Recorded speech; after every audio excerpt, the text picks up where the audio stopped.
Hello, YouTube. Let me just get this thing straightened out a little bit. Yeah, close enough, I guess. All right, let's bring in the Twitch people. The Twitch people.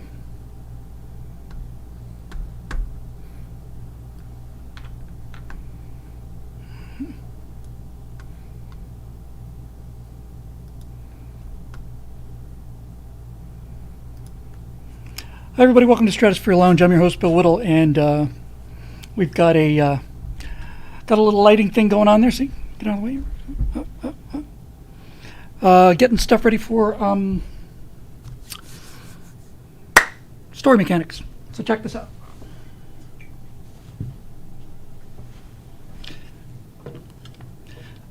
Not exactly sure what I'm going to do with this, but it needs to be. I'm not saying I'm going to use any of this, mind you. I just think it's pretty cool in a nerdo kind of way. Let's see this one. This is my volume indicator.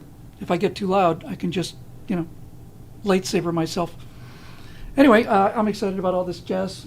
Problem is that this microphone pickup on this thing is pretty poor. Doesn't do real well with conversation, but it likes sharp, loud noises like this.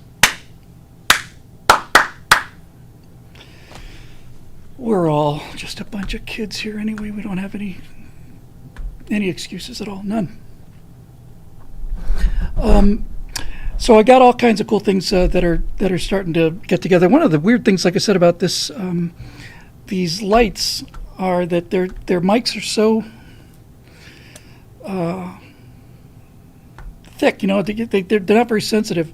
I'm actually thinking I might have to put a microphone down in a corner someplace, and then, I don't know. I'm just joking around. I'll get it sorted out. Hope everybody's doing well. Hope everybody had a great Thanksgiving. I know it looks kind of dark in here and kind of spooky, but that's kind of cool too. Greetings from Lima, Peru. My goodness, it never ends. Argentina, we had just a little last week or so. Aussie Outback, my goodness gracious. Who knew that there were that many brilliant, wonderful, good-looking people in the world? I'm quite shocked, I have to say. Good to see all of you. Thank you very much. It's very, very, very, very, very wonderful. That's what it is, actually. Let me just come on. Come on. Let me just put this up here somewhere. So I've had the studio since 2014. So to my utter amazement, we are coming up on 10 years in this place, and a lot of stuff has just kind of changed over the years. Most of the lights and stuff in the background had, or still has, white LED lights behind them, and then I got LEDs behind all this other stuff. I liked it the way it looked so much I didn't turn it off. So those LEDs only burned continuously for a mere 7 years, I guess. I've got some replacements for those too. So anyway, I made up my mind that I'm going to just going to tear this thing down. I'm not going to change I've looked around the room, tried to figure out the best way to arrange things, and this is it. I'm going to move the table back, put the camera a little closer. I'll be back here somewhere. The camera can zoom in. That'll look good, I think. And we'll see from there. Oh, Lapco, how are you, man? You sent your message on your website. Figured you'd get eventually. You seemed tired the other night. It was a reminder. Thank you very much. We got a conservative and liberal Minnesota, which is actually further away than either Lima or Argentina. It's far side of the moon there, actually. Yeah, thank you, Eric. And when everything's like activated and really kind of going, I got a picture hanging kit. So I'm going to hang the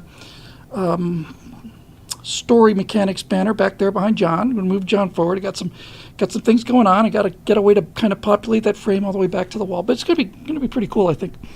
I got something else too. It's just, let me just geek you all out on this 1 second here. It's so cool. You won't believe it. It's unbelievable. Where'd it go? It's here. Okay, hang on. Everybody just be cool. Everybody just hang on. I got to hook up to a USB here. Okay, everybody just calm down. To this. Talk amongst yourselves. So, I don't know where I'm going to put this, but this is pretty groovy. I kind of like it. And it's got a couple different settings. Where's that switch? So it'll do that, and or it'll do that, or it'll do that. It's like Close Encounters in here. I got to get, see there's a little light under there? I got to get that taped up because I just want the soundbar quality. And then it'll do that's real Close Encounters right there. Bom, bom, bom, boom, boom. And then let's see, we got this dude. So I'm just goofing off, but I think it'd be kind of fun. Yeah, it's just like playtime here. Idiot. I expect I'll have to grow up someday, but I'm fighting it as hard as I can. Anyway, it's good to be here. Hope everybody had a great Thanksgiving. Marusha wanted to know how the beta testing went. It went very well. I'm just collated everything, and I think we'll probably open it this weekend. We might open it tomorrow. But thank you for all the beta testers, and we'll get back to you on that and get you all closed out there. And I'm very grateful. So I'm just really happy with it. I'm now a certified WordPress Elementor master level web page designer. I thought that's what I was paying those guys for, but it turned out no. That's not really fair because the truth of it is I actually love playing around with it and getting everything the way I want it, exactly the way I want it. And so that's pretty cool. A couple things to talk about before we roll into the questions tonight. First of all, I'm spending too much time on these YouTube videos. I really am. But I was watching one of these Karens Get What They Deserve videos, and this was enough. And this, what I don't even know what to call this. This was a guy fishing on a pier, and it looked awful lot like either Santa Monica Pier or Manhattan Beach Pier, but it looked very much like California Pier. It's got to have been. And somebody was filming this interaction. There was a guy, kind of an overweight guy, just a regular guy, just a regular guy, and he's fishing. And while he's fishing, some 18-year-old girl comes up basically behind him and starts lecturing him on how you don't have a right to take a life like that. So what are you talking about? She says, well, you don't have a right to kill these fish. They got a license to fish. People fish all the time. What's the matter with you?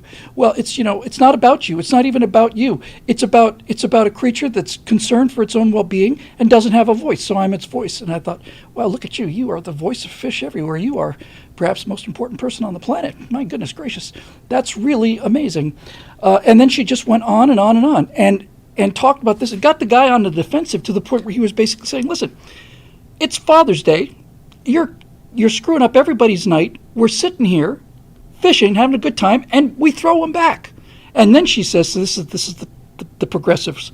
This is why they're so tuned into what's right all the time. Is because of their vast repository of scientific knowledge that the rest of us mere mortals can only just admire from afar. So she said, no, you don't understand. When you pull a fish out of the water, its lungs collapse. And you can't throw it back in again. And it's once you pull it out of the water, its lungs collapse, and then it can't ever swim away again.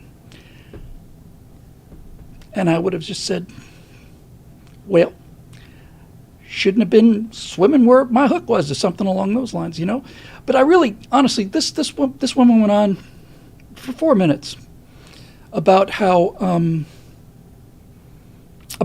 just giving this guy grief, He didn't say anything. He just basically was just out there fishing, and this West Coast progressive chick just had to get involved and wreck his night And there was some beta male standing right behind her with his arms crossed the whole time, didn't say a word. And I'm just thinking, man, what are we are going to have a major problem with this. So I've been obviously gearing up for story mechanics, but I'm also been thinking an awful lot about things to come in those episodes.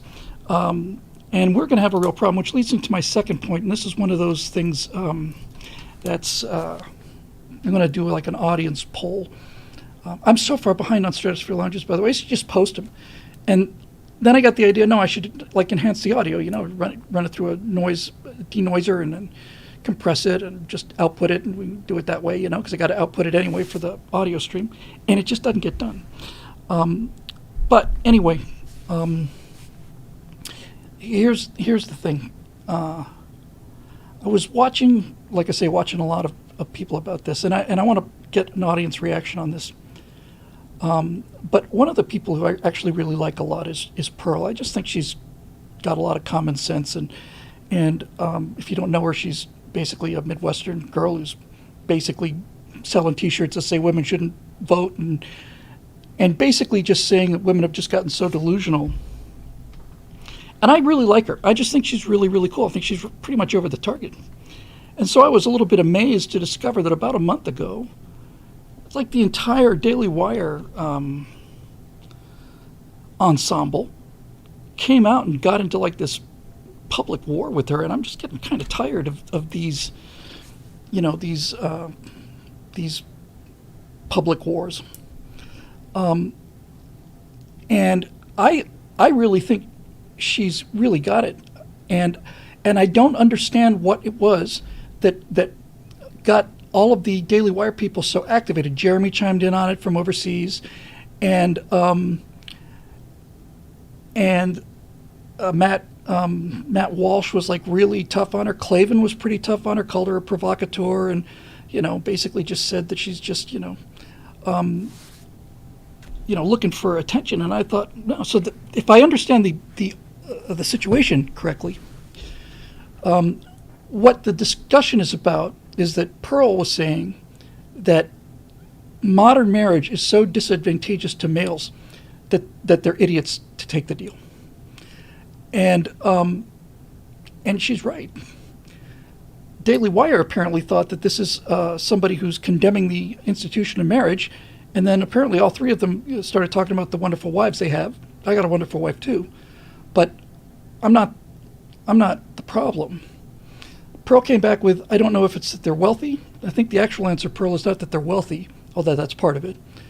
I think the actual answer is that they're conservatives. And this got me thinking along certain lines, and I would really like to do an interview with her, because I think she's absolutely right, and I think the guys at the Daily Wire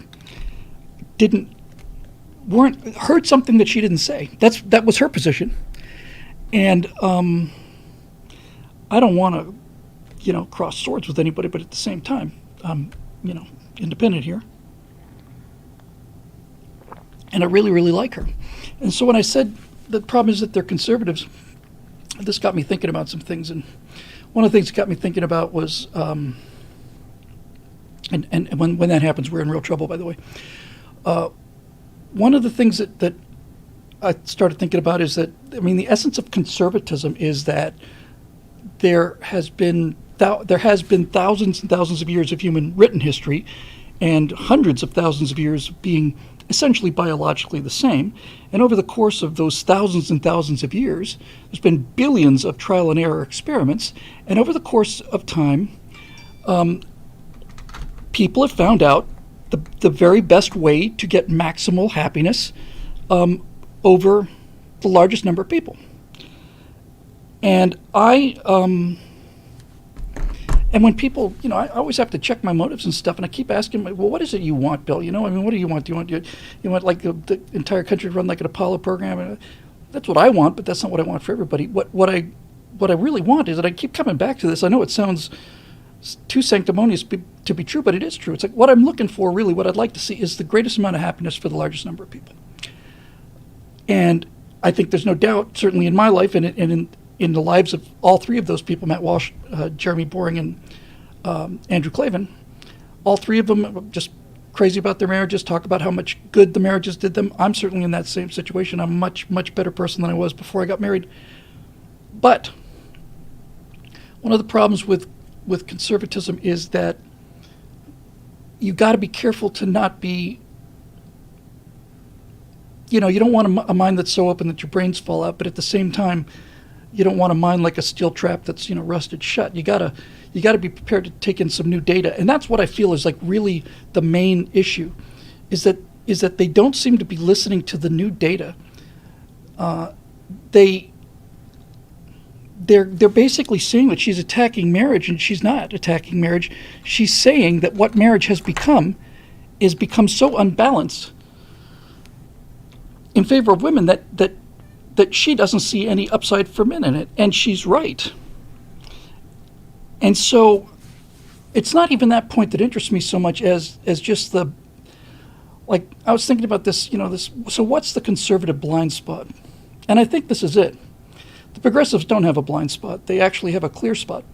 Pretty much wrong about everything, except every now and then, something happens and they get it right.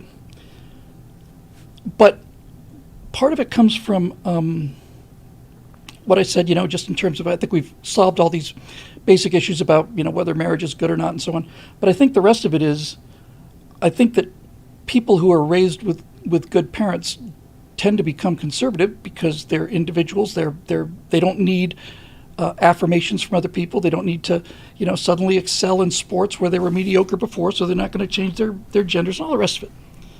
And that got me thinking. And I really started thinking, it's like, I don't know if I know of any other conservatives who've had serious mental health issues other than me. And I think that's actually really important. I do know for a certain fact that one of the things that the traps that conservatives fall into is the just say no trap. And here's how that works. So for those of you who were born within the last 30 years or so, during Reagan's term, Nancy Reagan was first lady, and they were alarmed at the amount of addiction that was going on out there. So Nancy Reagan basically just said, "Why don't you just say no to drugs?" That became the almost like the government policy. It was like, just say no, just say no, just say no. And conservatives who generally come from very good homes can't understand that it's not possible to say no. They think that it's a choice, and that it's all just a question of willpower and laziness and lack of discipline. They don't understand things like addiction and things that are like alcoholism or drug addiction. They don't understand it because they're fundamentally mentally healthy. And alcoholism and drug addiction are what broken people do to medicate themselves and get away from the psychological pain of not feeling secure as kids. And the fact that they don't seem to be able to get this is a problem. And this fight with Pearl is an indication of the problem. And I did 500 shows with Andrew Klavan. I know we're constantly running this feud thing. I have a highest respect for Andrew. I just think he's wrong on this one. And when I said the highest respect for him, it's obviously just PR talk. But it's like, what that means is that guys like Jeremy and Matt Walsh and Andrew Klavan, all three of whom seem to be extraordinarily well-grounded psychologically, are putting themselves in a position where they are all going to be choir masters, and that's all they're ever going to be. Is they're going to be choir masters. They're going to be people who are telling people who think and feel the way that they do that thinking and feeling the way that they do is really awesome, and in terms of winning people over or increasing the level of happiness, I don't think they get it. And that's a real problem. It's a real problem. One of the reasons that I am so excited about the story mechanics is to be able to not talk about politics. And while I don't have the ability or desire to get into deep psychological discussions about the characters that I just mentioned, I do have a psychological desire to get to talk about the characters of guys like Joe Buck or Joe Buck or Captain Kirk or all the rest of it. You could talk about a fictional character who's essentially, if he's a classical, if he's a good one, like these guys, they what they're doing is they're taking a series of characteristics and they're just kind of compressing them. You know, no one's quite as clever or as charismatic as Kirk is. William Shatner in his heyday was nothing like as charismatic or as educated or as cool as Captain Kirk was. So you can talk about Captain Kirk with the guy who made Captain Kirk, and you can learn some things. But I see this a lot. It's this kind of just say no kind of thing, and I don't think that. Well, I know they're wrong about that because I spent a fair amount of time with addicts in the world, being one of them myself. Although, as for those of you who are just tuning in for the first time, I just need to say this because I just need to. My parents put into me a fear of drugs, smoking, and alcohol that never went away. And so I would go to Narcotics Anonymous meetings, and I'd be the only guy in the room of 50 people or hundreds of people. I think I'd be the only guy in the room who didn't have an alcohol or a drug problem. I just had an addiction problem. And I thought like an addict, and I acted like an addict, and I guess I just used my imagination instead of these drugs or alcohol. But I'm one of that tribe, there's no question about it. And so having spent a couple years there, I've said, I got to stop saying I've said this before, just the nature of the show, I guess. Having spent a couple years there, the thing that impressed me the most when I got there was that that when I was in Narcotics Anonymous in Miami in 1985, 86, 87, I had never met such smart, interesting, and funny people. I thought they were going to be a bunch of drug addicts, and they were, but they were all really cool people. And I think they're really cool people because the drug addicts that are not really cool people are out under bridges. These were good people, but they were in the power of something greater than their ability to control. And telling them to say no doesn't do it. It's like saying to a snake, well, just fly away. Can't do it. It can't do it. So this thing with Pearl struck me as what they're getting all amped up about is, first of all, she didn't say it, and second, she's right. And I was very, very, I'm not going to use the term, the C word that I don't want to say, I almost said I'm very, very conflicted. But I was surprised that they all went after her so hard, called her a charlatan and an imposter and a provocateur. What's the problem, guys? Which leads me to the next part of this speech, which, here we are, independent, and so one of the things I've got on the banners at the new website is one of the benefits of membership is you can't all fire me at once. I can't be canceled because you can't all fire me at once. I can certainly do a number of things that would get you all to essentially leave a membership over time, but not at once. So I get to say whatever I want to say. And watching this thing with Daily Wire and Pearl and everything, it made me realize, and I've obviously had a lot of other inputs on this. I'm really beginning to think that Daily Wire is getting to be like a fortress, like a monastery maybe. And I don't think that's good. I don't think it's good at all.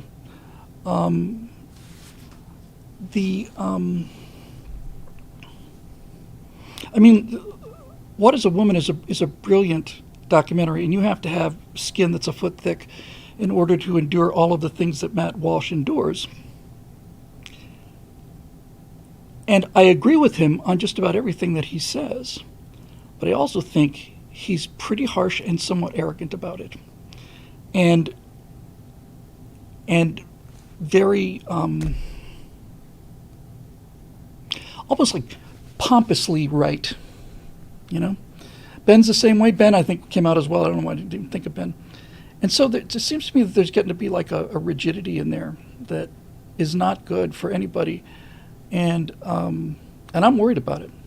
So I'd like to interview her, and I'm sure we'll touch on this, but not so much about Daily Wire so much as, I'm hearing what you're saying, and a bunch of us are hearing what you're saying, and it's it's just not effective given the power that they have. I guess that's one drives the other, right? I mean, once you get a that level of success, financial success, and exposure, and all the rest of it, you start down the ego road, and the wisdom of something that somebody told me when I was in my 20s is just slowly catching up with me, because I got broken of this attitude when I was 27, 28, somewhere in there. Made a feature film for $800,000 or something. Although half of the money pulled out on day 3, it was the Hindenburg. It was just flaming wreckage, and it wasn't just production problems. It was the worst, by far the worst script I've ever written. Not even close. It's 3 standard deviations worse than anything I've ever done before, and that was the one that got produced, and it was just a living nightmare. And it finally was that's what made me hit bottom and cracked me and got me into Narcotics Anonymous meetings and therapy. Was just the catastrophe that this thing was. And when I was doing this, we had a director of photography in Miami who's really pretty experienced guy, at least for Miami. And when I was just sitting there, just like staring at the wall, like, what is happening? Our producer, would take like $200 and go out to get some lunch for the set. He'd come back 3 hours later with a tub of chicken salad and a loaf of bread and a jar of mayonnaise and a runny nose, And it was just a freaking nightmare. I had to fire him. And this director of photography, who I like very much, said to me, he said, "Bill, I know it's rough for you right now. I know you're not having a good time, but my wife is working on this show right now that's shooting in Miami." And he said, "You're making mistakes with 3 zeros after them. They're making mistakes with 5 and 6 zeros after them. You should be grateful." I didn't feel very grateful at the time, but I think that's really it. And once you've had that broken, once you've been down that ego road and just had your face rubbed in the mud, we'll say mud, just just for the sake of keeping it clean. You don't want to go back there. It's so freaking painful that you're just on your guard. You're cured. You're inoculated. Actually, Inoculation LLC was a company that Jeremy and I started after I left PJTV. So I don't know. I really think that they're heading for.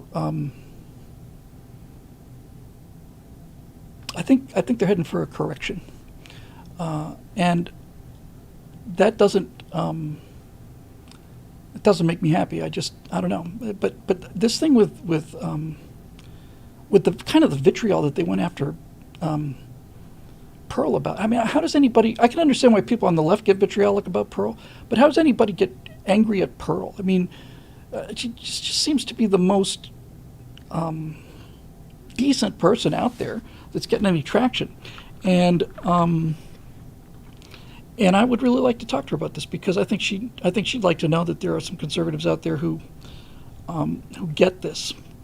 One of the things, what is the name of that podcast that the guy hosts? Is it Whatever Podcast? Is that it? I'll just wait for the hive mind to answer. The guy with a panel, usually panel of women and 1 or 2 guys on his side, and he sits there and just moderates the thing. Yeah, whatever. It's a really great show. It's a great show. Brian Atlas, is that his name? He's fantastic. And I'm pretty sure that none of the guys I just mentioned spend much time watching Whatever, but I do. And so this comes back to the old data thing. I don't think these guys at Daily Wire realize how appalling the situation is out there, how appalling these young women are, how they're just hanging out of these outfits. They're all convinced they're 10s, and put all of that aside. They're dumber than a bunch of rocks, and they're not even aware of how little they bring to anything. For, they're constantly talking about, some humility and some, and some obedience and being friendly, all the rest of it. Just put that aside. Just imagine if you had to sit in the car with some of these women that appear on whatever podcast. Imagine you had to drive for 8 hours with one of those people. Honestly, there's nothing there, nothing. And plus they've got, the sleeves and the tats everywhere, and they've got the, 300-person body count, and they're convinced that they're just tens, and that some guy's going to come down, in his private jet, and he's going to just be flying low over Los Angeles on his way to some oil convention somewhere, sees them on the street below, demands that the guy lands the airplane, gets in a helicopter, and goes chasing after her so we can sit down and, ask her out to dinner. They really seem to think that. And this dynamic has changed. The marriage dynamic has changed. And what used to make perfect sense because it was fair doesn't make sense anymore because it's not fair anymore. Men aren't getting virtuous women. On the contrary, every day I see more and more that it's the men who are trying to moderate the women's behavior and morality. And that is a messed up world, boy. That is a messed up world. It's an inverted world. And because things are so inverted, people start going. It's like a pendulum that's way out of a swing, and then somebody baps it really hard and it goes way off in the other direction. So I think that this thing has gotten so inverted that it leaves young men with nowhere to go but listen to guys like what's his name, Andrew Alex, come on, Tate. I don't find him to be a role model. I think he's kind of a dick. But where do young men go with this? Where are they going to go? All of their instincts are denied. All of their inclinations are shut off, and so they've got no place to go but to this kind of manosphere kind of thing. And I just find that to be an overcorrection and not. I don't think this business about I got 7 sports cars is what being a man's all about, and so we're in a tough situation here. Bloggerista says, "Who's Pearl?" Pearl is really become quite successful commentator. I almost called her conservative commentator, but then I realized the official conservative commentators have gone to war with her. But she's basically saying that she's a young woman, who's saying that women have way too much power and control, and that the situation for men is no longer tenable. That before, if a man got married, he had to give up, his biological promiscuity and all those other imperatives, but he got something in exchange. Andrew Klavan said when he got married, he got a kingdom. He's right. That's what he got. But that was 40 years ago. That's not the situation on the ground today. And that's the thing I think that I really wanted to talk about, is just that their data is they're using their wives as data points. If I use my wife as a data point for what women are like out there, then I think the world is hunky-dory too. But she's extraordinary compared to these people, and in fact, an average person is extraordinary compared to these people. And I just look at them with they've just got these glassy eyes, and they don't have anything to contribute, and they think that the world orbits them. What are we going to do with these people? This is what the whole thing's to come is about. Is like what is coming, not what's been and not what I want to be, not what I insist is going to be. What's actually coming, that's a different thing than just like issuing proclamations about things. It's like, okay, that's great. Well, congratulations, you're secure up there in your island fortress. But what's really coming? And when we see half of the population miserable and the other half cowed, that's not a recipe for success. Now, when I say half the population, it's nothing like that much, but you get the idea, right? So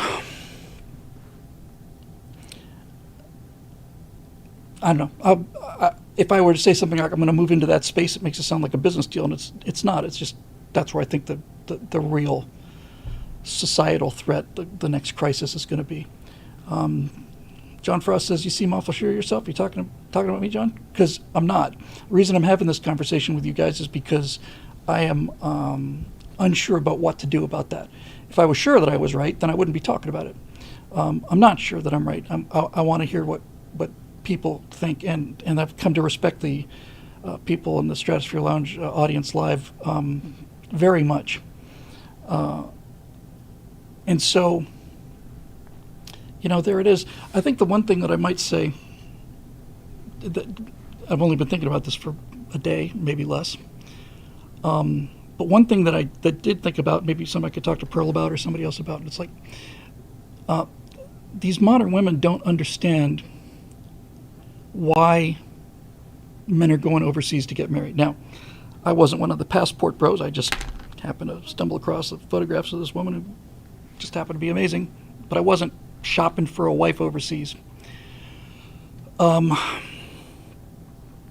So I thought about this, like, how do you make this clear to the people who are to the modern woman? And I don't think I've ever heard anybody say this before. I actually think this is really rather clever. If I do say something, excuse me one second, I'm going to pour myself some champagne. Here's what I was thinking. I watched all this happen with my own eyes back in the 70s. I watched this female empowerment movement. I remember shows like Maude. I remember Billie Jean King beating Bobby Riggs. I remember all of these things. I remember all of it. I lived right through it. And I've never heard anybody say this, but if I had to make this clear to women why men are not interested in them, this is what I would do. I would say, okay, let's just say, for the sake of the argument, that the thing went in 180 degrees opposite direction. Instead of it being women who wanted to be empowered, it was men who wanted to be empowered. And by being empowered, what that meant was men wanted to be more like women.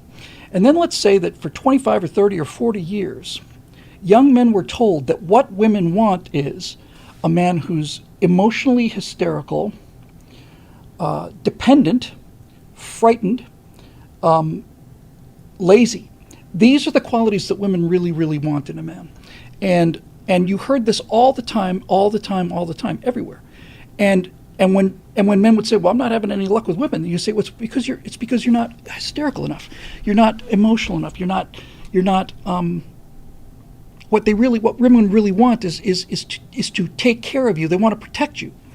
So when you see a spider, young men, you see a spider in the house, what women really want is they want you to scream and get hysterical and run to them and ask them to take care of the spider. That's what women really want.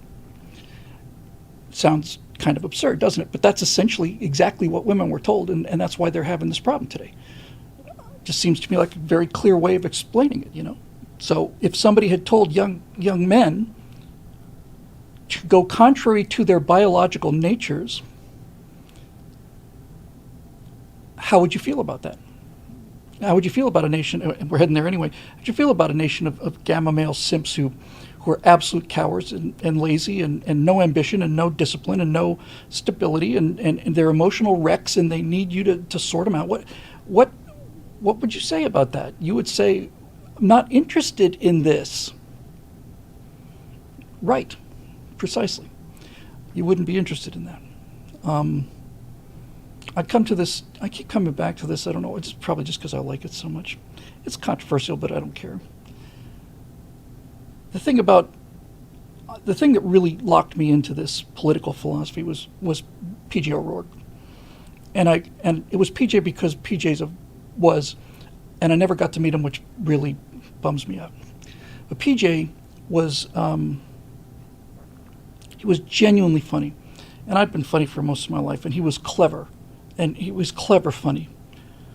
And that's what got me reading all this stuff. And the more of it I read, the more sense it made. And I really just like the attitude. I just like there's one of his books, he's talking about flying a C-130 over the desert. And he's, 50 feet over the dunes. And he's like saying, here come the American sky gods. It's like, yeah, man, I'm with you on this. Anyway, P.J. O'Rourke said this, and I thought this is a perfect way to own this thing. This sentence, this 2-3 sentences, basically put the hook in me. I never got over it. He said, "It doesn't bother me when liberals call me a Nazi. And the reason it doesn't bother me is because not a single woman has ever been born who had fantasies about being ravaged by a man dressed up as a liberal."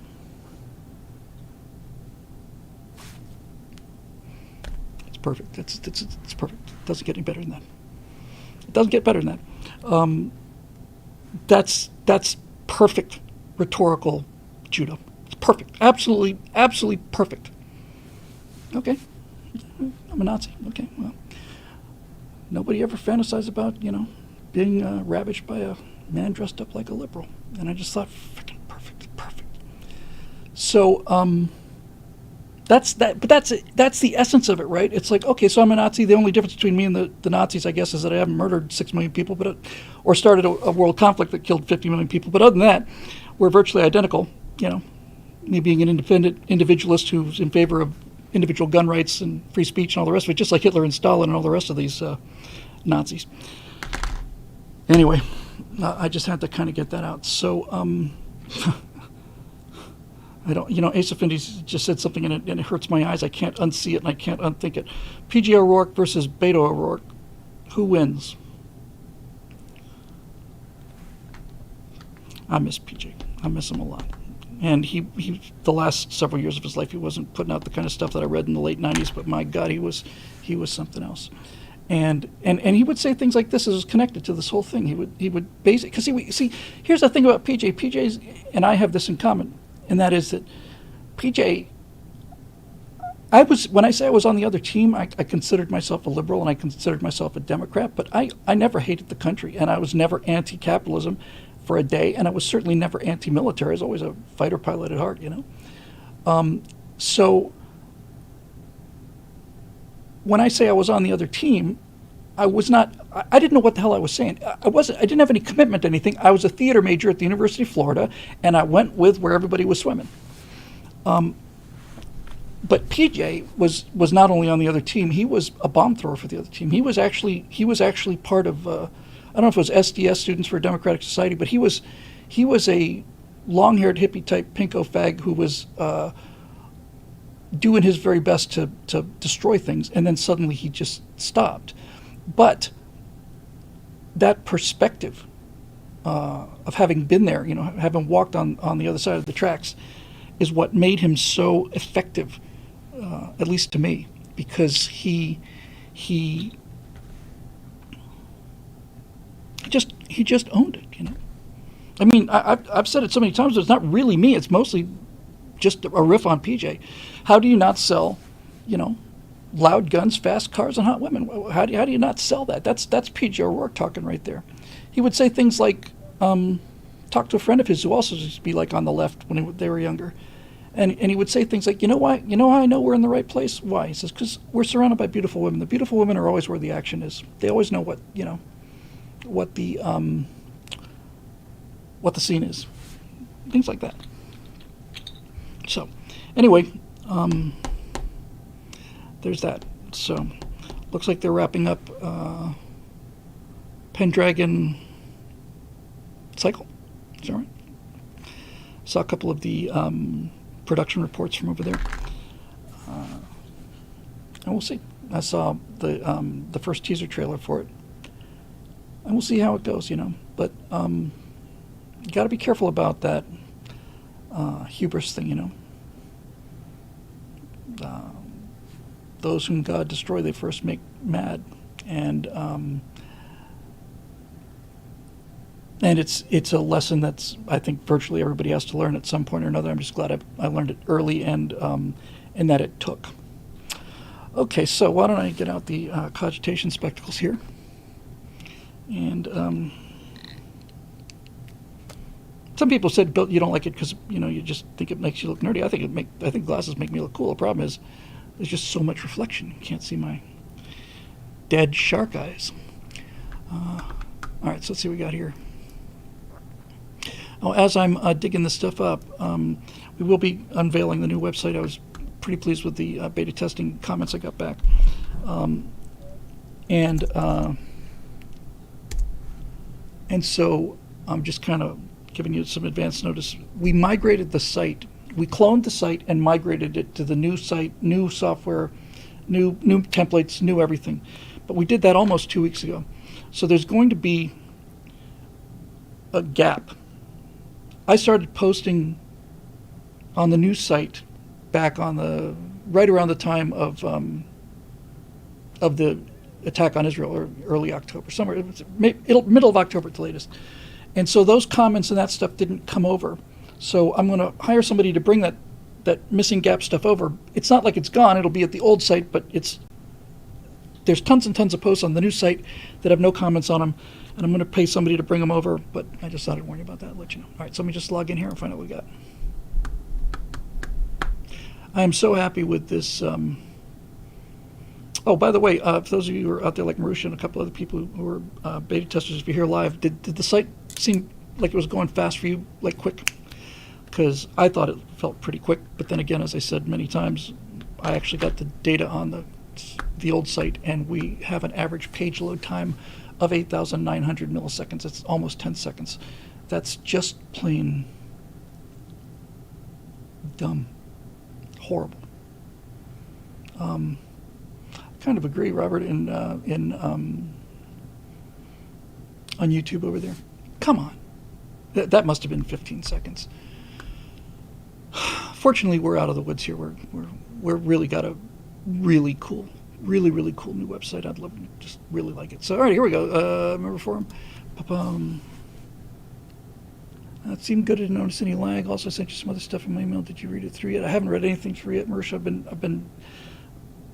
The pressure has been. Although I have to say, after that appeal for help, I've been breathing. But I've got to get this website up. I can't do story mechanics, so I get the website up. So I have been working 24/7 on this, and I will get to a point when I get this open. Then we'll see. Karen says, yeah, they're talking about Daily Wire, and said they're fast monopolizing the conservative voice, which worries me, greatly. Yeah. And then you have, I'm just going to go back to this, just get it out of my system. And then you've got that whole situation with Crowder, which I just thought was unbelievably low on Crowder's part. I didn't want to say anything at the time. I didn't want to amp it up. Not that he's paying much attention to me, or anybody is, I guess. You guys are. But I didn't. I just found that to be shocking. And then when that video of his behavior at home, when his wife dropped that video with him out on the pool deck, I thought, okay, well, that's different. So, yeah, I don't know that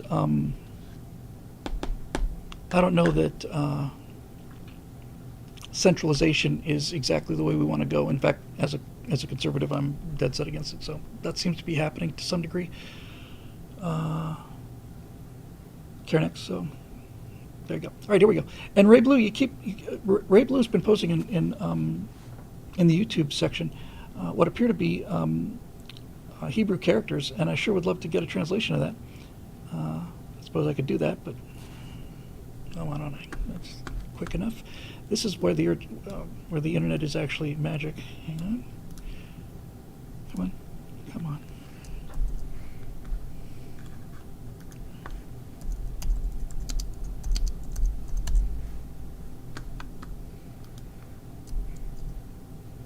That really looks better. Thank you, Ray. That's nice. I thought it was going to be something like, you really are creeping me out here. Really looks better. Thank you, Ray. Thank you very much. And I've learned a little bit of Hebrew today. I haven't the slightest idea how to pronounce it, but nevertheless, there you go. All right, so back to the questions. So we got an Eric Blake. We got another Eric Blake. We got a Marusha. We've got an Ian Nolan. We got a Roadrunner. And I can easily get through those. So how about that? Well,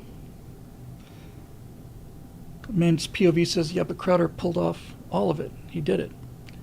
I don't know.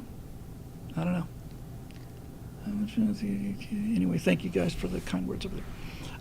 Anyway, you got to be careful. Conservatives have to be careful about being too hard. I know progressives are just way too soft. There's a balance in there, and it's not Pajama Boy and it's not Andrew Tate. It's well, it's people like Brent Regan and Phil Trick and guys like that. You know, I know what these guys are. I know what I think my ideal of good men is. All right, so let's go with Eric Blake. The man with the hat's in the office tonight, and so is the man without the hat. Come in if you demand satisfaction. Are you challenging me to a duel? If you have the courage. So, Bill, you heard the story of the senator who's a former MMA fighter and the Teamster who got into a clash in a hearing last week. I did not. Apparently, the Teamster was blathering on social media about how he could whoop the senator's ass anytime, any place. Well, the senator called him out in said hearing, and said, quote, well, this is a time and place. You want to get up and settle this? Teamster says, yeah. You get up. Senator gets up, and Bernie Sanders puts a stop to it. Did he throw himself in front of the two? Did he use his wrinkly old soft body to cushion the blows? Is that what he did? So this incident, plus the alleged halfway clash between McCarthy and one of the Republicans who ousted him, and of course the Will Smith slap, it all made me think again about should dueling be legalized? Yeah, well, it'd be interesting as it really would be cool if there was a social simulator that would be far more accurate than the climate simulations, and it's much more complex. But it would be really cool just to be able to play with variables and just say, let's see what happens if we turn off women voting. Let's see what happens if we turn dueling back on again. Somebody said it was Mike Tyson. I just saw this today. But apparently it was Mike Tyson who said one of the problems is with the world today is that people are no longer afraid of getting punched in the mouth. I really think there's something to that. So should dueling be legalized? I mean, the left loves to scream words are violence, so I personally wouldn't mind us going, okay, want to back that up? So what do you think, Bill? In the age of cancel culture, should these censorship addicts be forced to put their words into action? Doesn't hurt that we tend to be better shots than a lot of them, at least until we lost all of our guns in that tragic boating accident, which was tragic because those were really terrific guns before they went to the bottom of Lake Tahoe, which is a very deep lake. You can search for years and not find them, I reckon, if you didn't know exactly where to look. Okay, so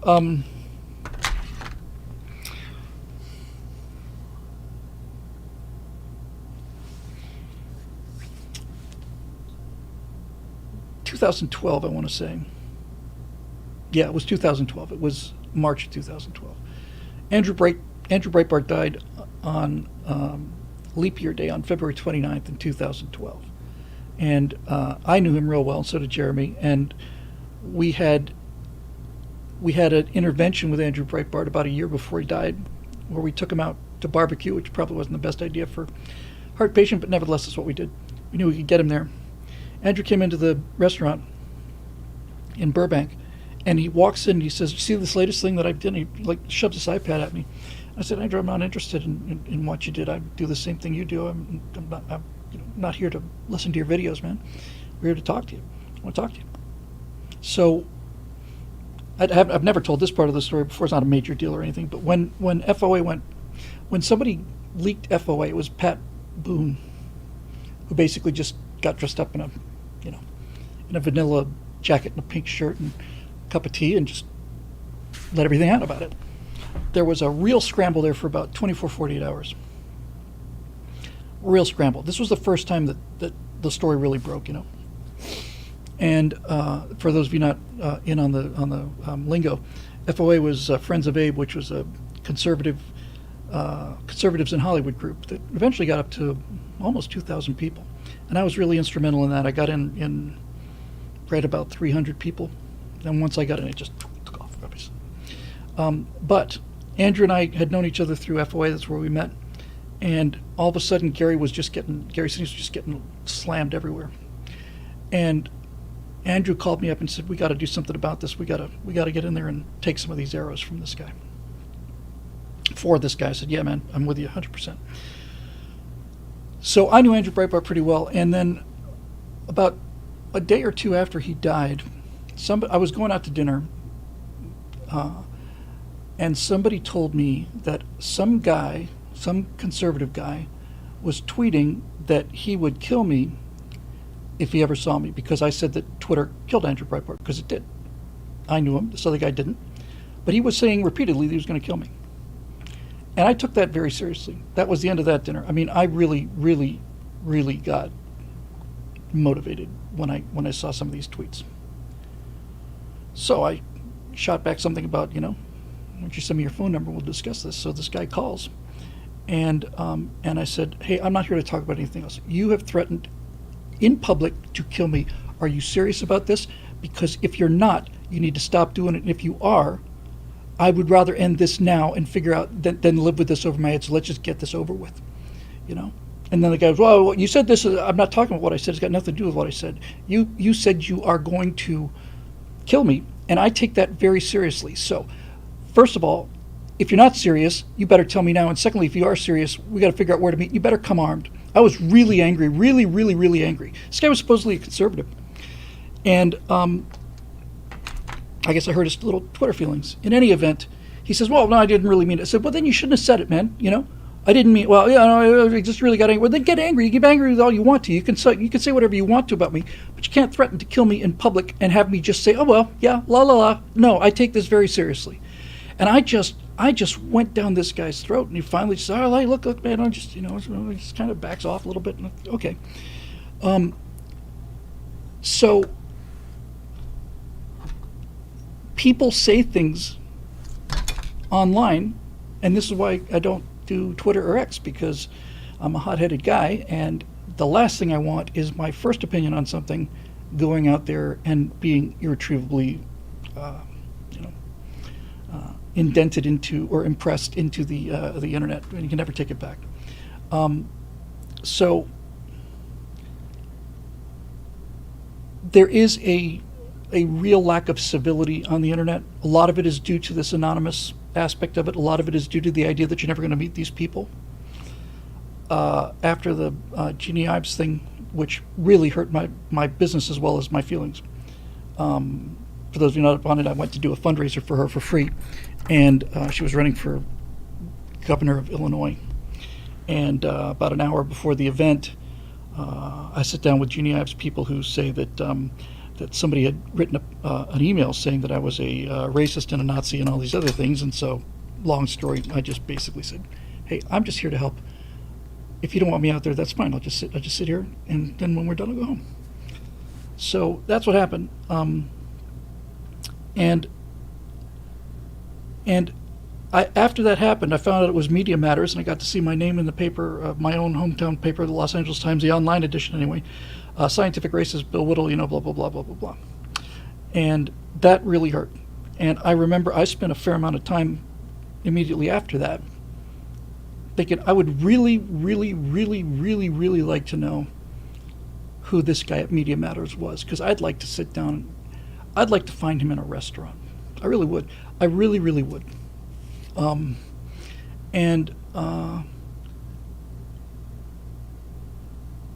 I was at the point where it's like, I'm not saying I could beat this guy up. I'm just saying I want to try.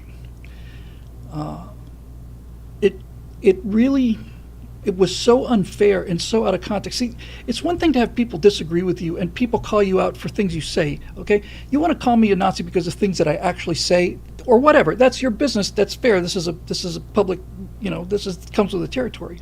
That doesn't bother me so much because I can defend that. What bothers me is when people attack me for things I didn't say. And not only didn't say, but are contrary to everything I believe in. That's really not only disruptive slander, it's also lying. So yes, we live in a world where people can get away with saying anything, and that fundamental respect that used to come from armed men and a willingness to fight a duel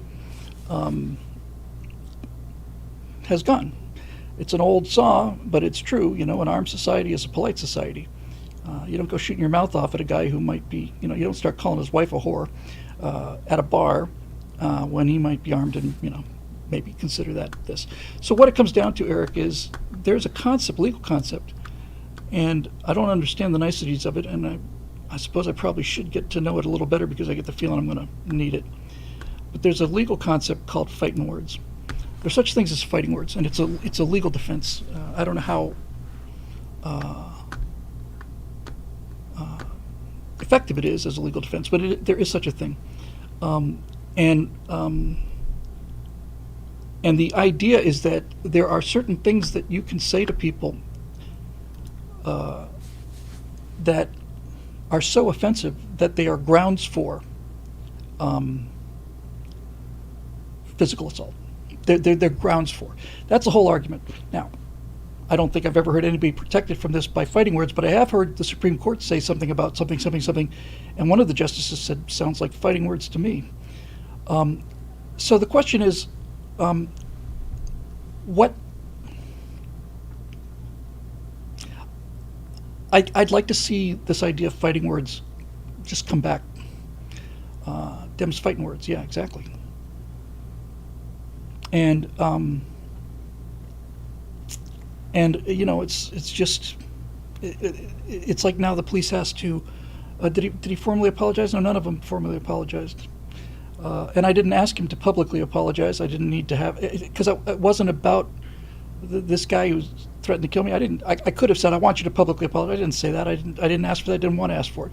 I didn't need to put him in a trench. I didn't need to humiliate him or embarrass him. I just needed to know if he was serious. So yeah, words have to have consequences. That's it. There needs to be consequences for your actions, and the things you say are actions, and they should have consequences. You should be free to say whatever you want to. There's no question about that. But there is such a thing as slander and libel, and there is such a thing as fighting words, and there is such a thing as screaming fire in a movie theater. These are not infringements on free speech. These are fundamentals of keeping society well-oiled so you can have free speech. Greetings from South Africa. My goodness gracious, it is International Night tonight. Thank you, Jacques, and all the rest of you. We've heard from Australia. We've heard from Chile, I think, Peru, and Argentina, all kinds of great places. It's astonishing to me. In fact, it's astonishing not only that you're watching, but it's astonishing that we can do this live. It's just really, really cool to me. Really cool. So hello from Los Angeles. So I'm trying to get to your point here, Eric, and I don't really know how to get at it because on one hand, I don't want a dueling culture, you know, this, you, sir, have offended my honor. What did I do? Well, you looked at me the wrong way, you know, that kind of thing. No. But at the same time, it's, you know, when there's a world without consequences, you will get the consequences of not having consequences. So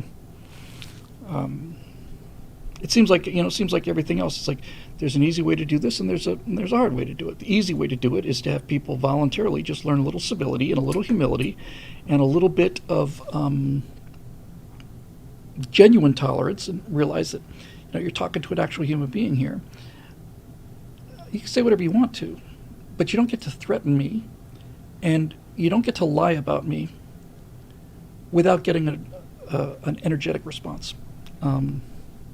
And I think that people that take that, you know, that doesn't bother them, I think there's something wrong with them.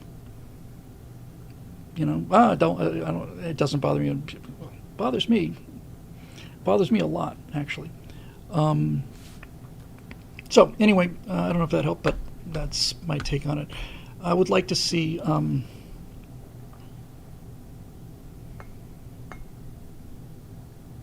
what related to what I started this conversation off tonight. I used to see, when I was growing up, I used to see men leaning into fights, wanting to fight, and then their women, their wives, and their girlfriends backing them down. Now what I see are the women wanting to fight and the men backing them down. And that is a real, real mess. That's a real, real, real mess.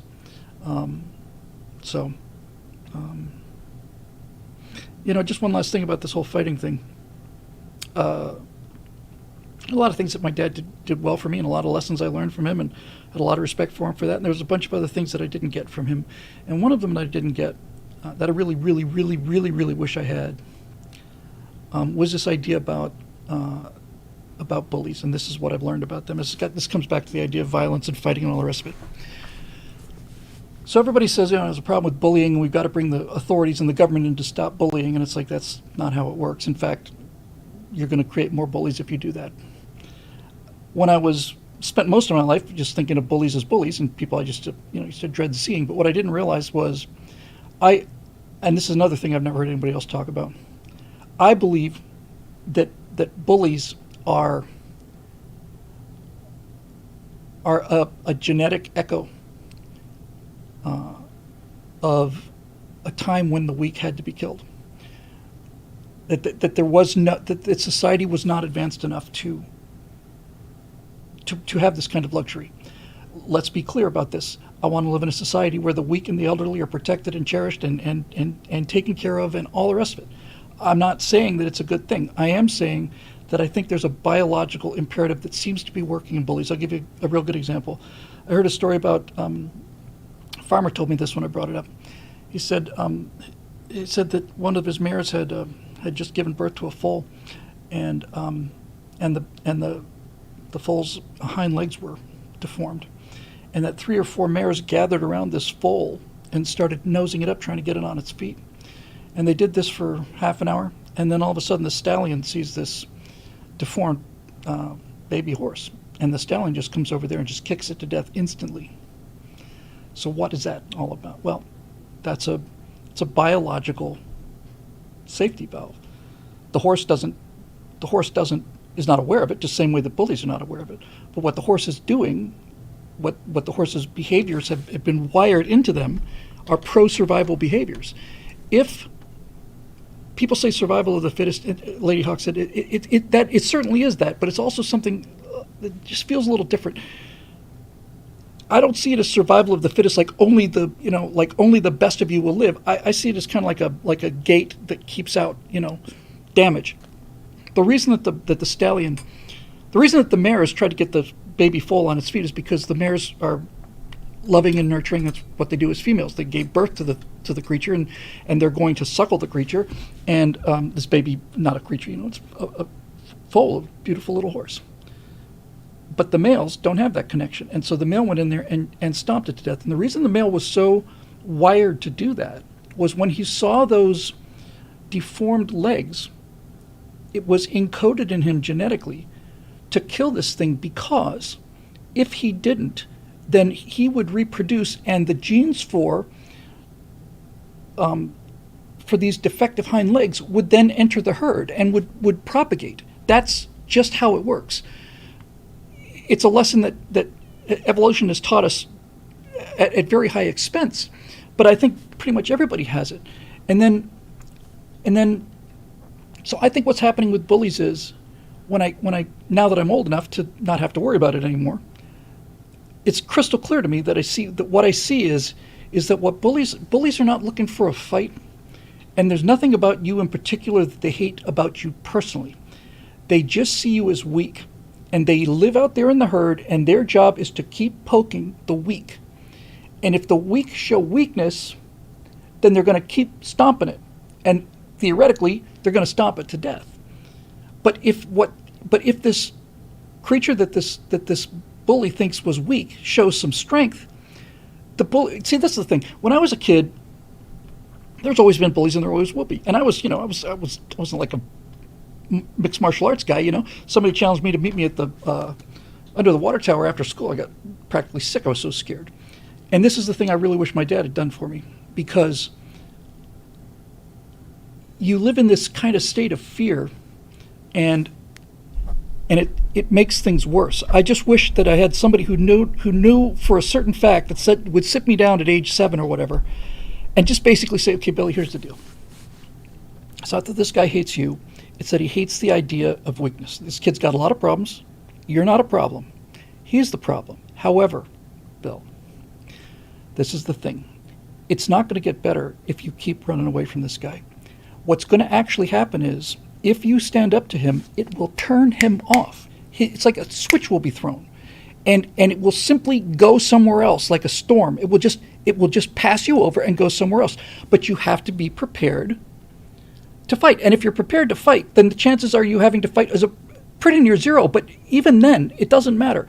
You get hit in the mouth once or twice. It's not fun. It doesn't feel good. But once you do that, it's over. It's over for you. You don't ever have to worry about this being pursued anymore. You don't have to worry about this constant fear of these guys. You simply just have to do it once. And once you do it once, you'll see the miracle of standing up to bullies. Because bullies aren't doing it rationally. I think they're doing it completely subconsciously.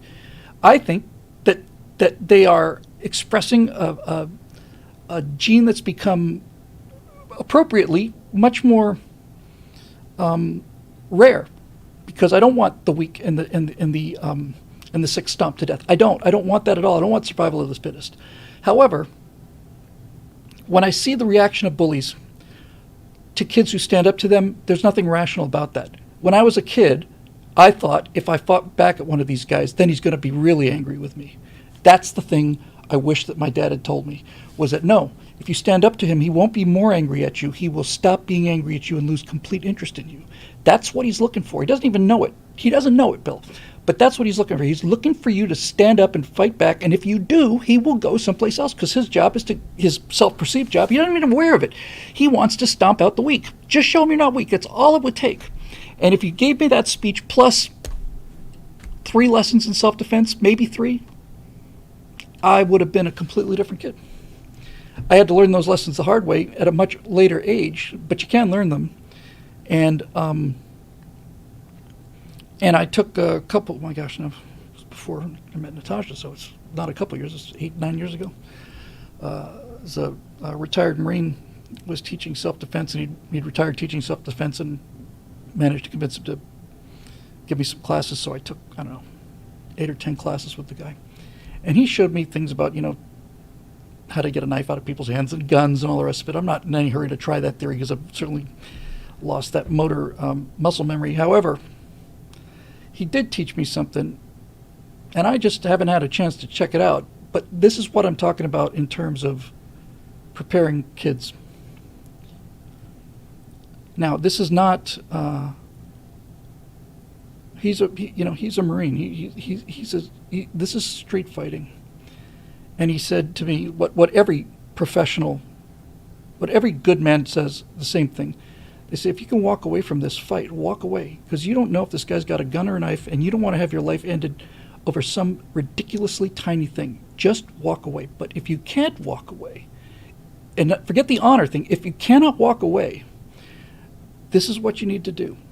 And he basically said, we had one of those, those life-size body dummies, scowling guy, with a real thick neck. And he said, I want you to come up in here. And he said, I want you to hit this thing as hard as you can and as fast as you can. Mostly in the face, but everywhere. How fast can you keep hitting this thing? I want you to just keep hitting it as hard as you can and as fast as you can. And I was like, what, like this? He said, no, like this. I said, okay. So I did. And he said, if you do that to somebody, they will become overwhelmed. Just boom. So I don't know whether that actually works or not. I'm not in any hurry to test it, but at least now I have a plan, Now I've got a plan. If I find myself in a corner and I don't know what to do, I've at least got a plan. I kind of think it would work, because frankly, it's not what you expect, with kind of, come at me, bro. It's like, all right, I'll come at you. You think I'm going to do one of these things? I'm not. I'm just going to come in there, I'm going to turn your face into spaghetti, and then I'm going to get the hell out of there. So anyway, that's that. But I think that fathers have a real obligation to tell their sons this. I don't think when girls start getting violent, society's in real trouble. Violent. They're cruel, but they're not violent. They shouldn't be.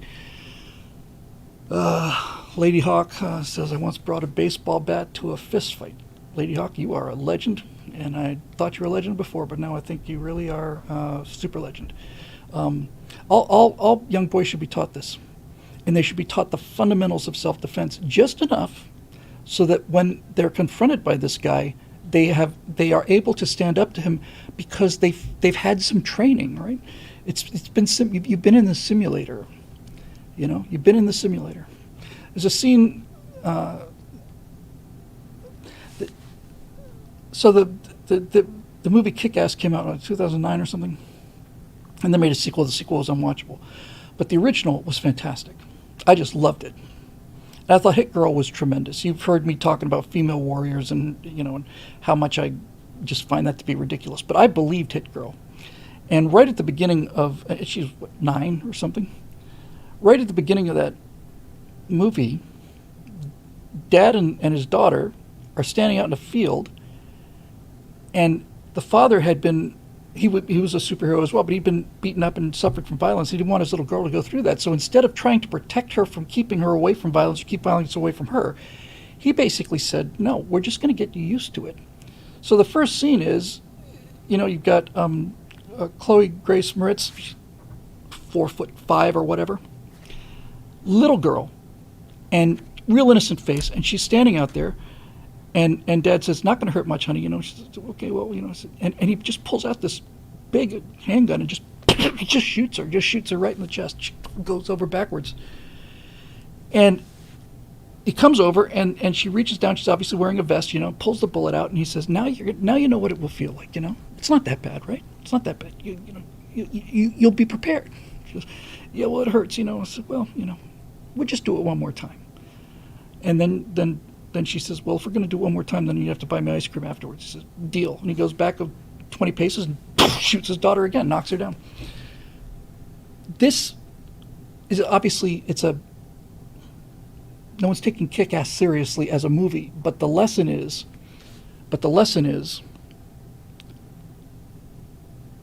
it's better to prepare kids than, I just came up with an aphorism. It's better to prepare kids than to protect them. Why didn't it? That's actually rather good. That's so good, I'm going to have to write that down, by golly. That's rather pithy. It may be a common statement that people have been uttering for thousands of years. I've just never heard it before. It's so good, I have to get my frickin' super affected,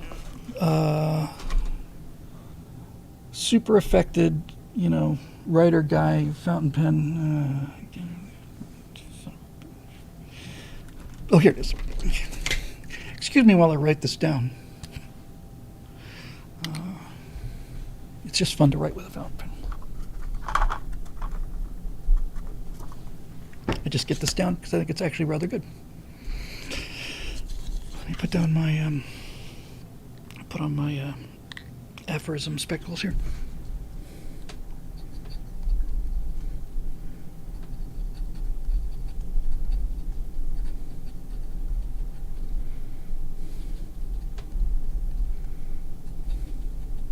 I used to have great handwriting.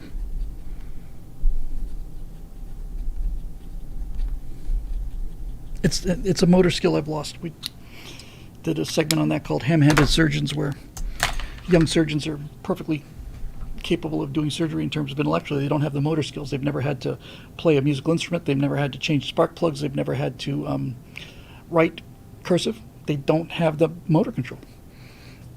Anyway.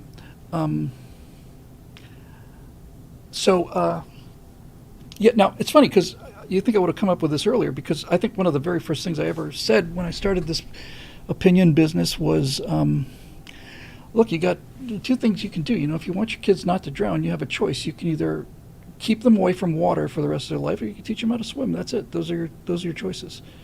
You can put a fence around every body of water that's deep enough to drown in, and people will find a way to drown in 2-3 feet of water, by the way. Or demand that every single beach and every single pool has a lifeguard available at all times. You can basically try to protect them, or you can prepare them. You teach them how to swim. If you teach them how to swim, it's all over. You don't have to worry about it ever again. They'll jump into the lake for fun, and that's it. It's better to prepare kids than to protect them. See, that's actually got some weight to it, because you're not saying it's better to hurt kids. It's not better. You're not saying it's better to beat kids. It's prepare them. So preparing people in a case like this, the case we're talking about with bullies, it's almost like the way you inoculate people. That's what it is. It's inoculation against fear. That's what training is. It's inoculating against fear. The great simulations, you want to train so hard that actual combat is easier. That's the way it is, certainly in the simulators for airline pilots. They will throw things at you that are virtually impossible, if not impossible, because they want to make sure you get the procedures right, but mostly they're trying to stress you out, so that when you do get stressed out, you're familiar with it. And I've had 3 engine failures in single-engine airplanes, and that's a stressful situation. And I was prepared for them. So what you're basically doing with something like teaching a 6-7-year-old fundamentals of self-defense is, instead of punching this kid in the face, you're teaching them how to defend himself, and so on. Now, he might get punched in the face, but it's not likely. And even if it does happen, getting punched in the face is not the end of the world. At all. So just put a button on this and keep coming back to it. I came from Bermuda, which was an all-boys school, rigid discipline, no violence in that school at all, no threat of violence. That's the people you were scared of in that school was the assistant headmaster. That guy terrified everybody, and there was corporal punishment in that school. At least that's what the legend was. I never experienced it. It's a great story. It's a really, really great story if I do say so myself. So here's how it works.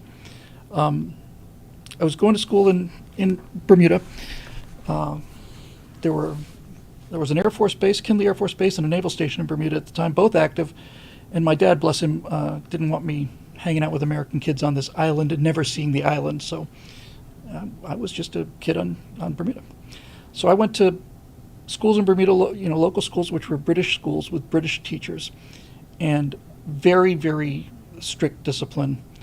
And that discipline was, you got to stand up when he comes into the room, and yes, sir, and I felt completely safe. Progressives will say that I must have been terrorized because of the threat of corporal punishment, but the threat of corporal punishment is there were rules. Here are the rules. If you follow the rules, you got nothing to worry about. That's what kids want. They want to figure out how to navigate this maze.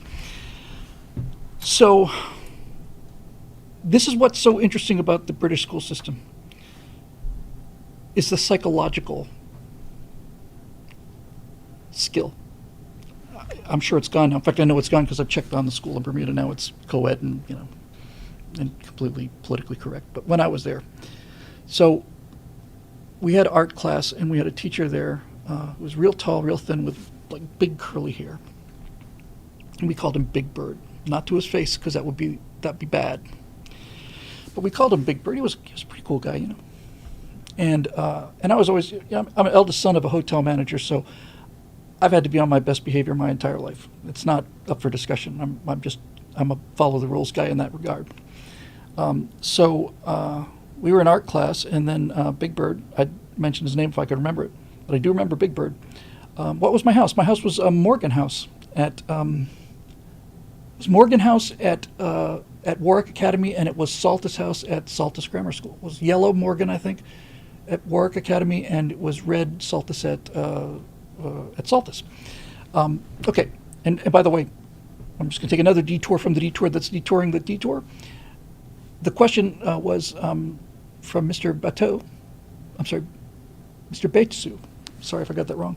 What was your house? So if you've ever seen Harry Potter, you know the British schools will divide the school up internally into 4 houses. It's the most brilliant thing ever. It's just absolutely freaking brilliant. I cannot imagine why we don't do this. So they would, of course I can imagine why, because you get an education and you learn something. Basically what they would do is they would just randomly take every kid and 1, 2, 3, 4, 1, 2, 3, 4, 1, 2, 3, 4, and you get assigned to a house. And since there were internal houses we had to wear blazers and school ties, white shirts, and we would have a little enamel pin on our blazer lapel. We'd have a school patch here, embroidered patch, and then we had a enamel pin that had to be in the right spot on your lapel. And that meant that the school's constantly in competition with itself. Constantly in competition with itself. Everything's a competition. And I can hear the progressives now going, oh my God, that must have been so stressful for kids. Actually, it was just kind of cool, just kind of fun. They didn't pull any punches. See, that's the thing about, I do not have the pin, Dave Big Booty. My God, I'd really pay a lot of money to have that actual pin back. So we would be, there'd just be this internal competition. And they weren't shy about hurting people's feelings. They would have assembly in the morning before school. The morning bell would ring. We'd stand outside. They'd crank the Union Jack up the flagpole. I'd sing God Save the Queen. We'd go inside into the chapel. Then we'd have morning prayers, and then the headmaster would make his daily speech, and then we would get into our classes, which were extraordinary. But during some of these assemblies in the morning, once or twice, I guess probably 2-3 times a year, 3-4 times a year, they would say, okay, we've got the results for the first quarter of this year, and it looks like Morgan House is in first place with this, and this. And then they would say, and here are the rankings. Here is the best student in this house. And all the way down, they'd say every single name. And I did this once, I think, and I can't remember what I did. It was middle of the pack kind of thing. And I came back with this, and my dad said, you just have to do better than that. And so I just decided to be first in my class for the rest of the time I was there, because I was motivated, and that's a dangerous thing. Anyway, this was the kind of system it was. So there we were in art class, and Big Bird said, all right, I'm going away for 20 minutes, which is an eternity for a room full of 7, 8-year-olds to not have a teacher. I'm going away for 20 minutes, and I will be back, and I want this room to be as ordered and as quiet as it is right now when I leave, and if not, there will be consequences. Okay. So off he goes. No talking. That was one of his last things out the door. So he's gone. He's gone for like a minute or two, and then kids start talking, and I'm like, Mr. Frickin', prefect nerd kind of, guys, you're going to get us in a lot of trouble. What's he going to do? He's going to be 20 minutes, blah, blah, blah. So it turned out he wasn't back in 20 minutes. He was back in 10 or 15, and we were watching the clock. And so some Lord of the Rings kind of kid, Lord of the Flies kind of kid,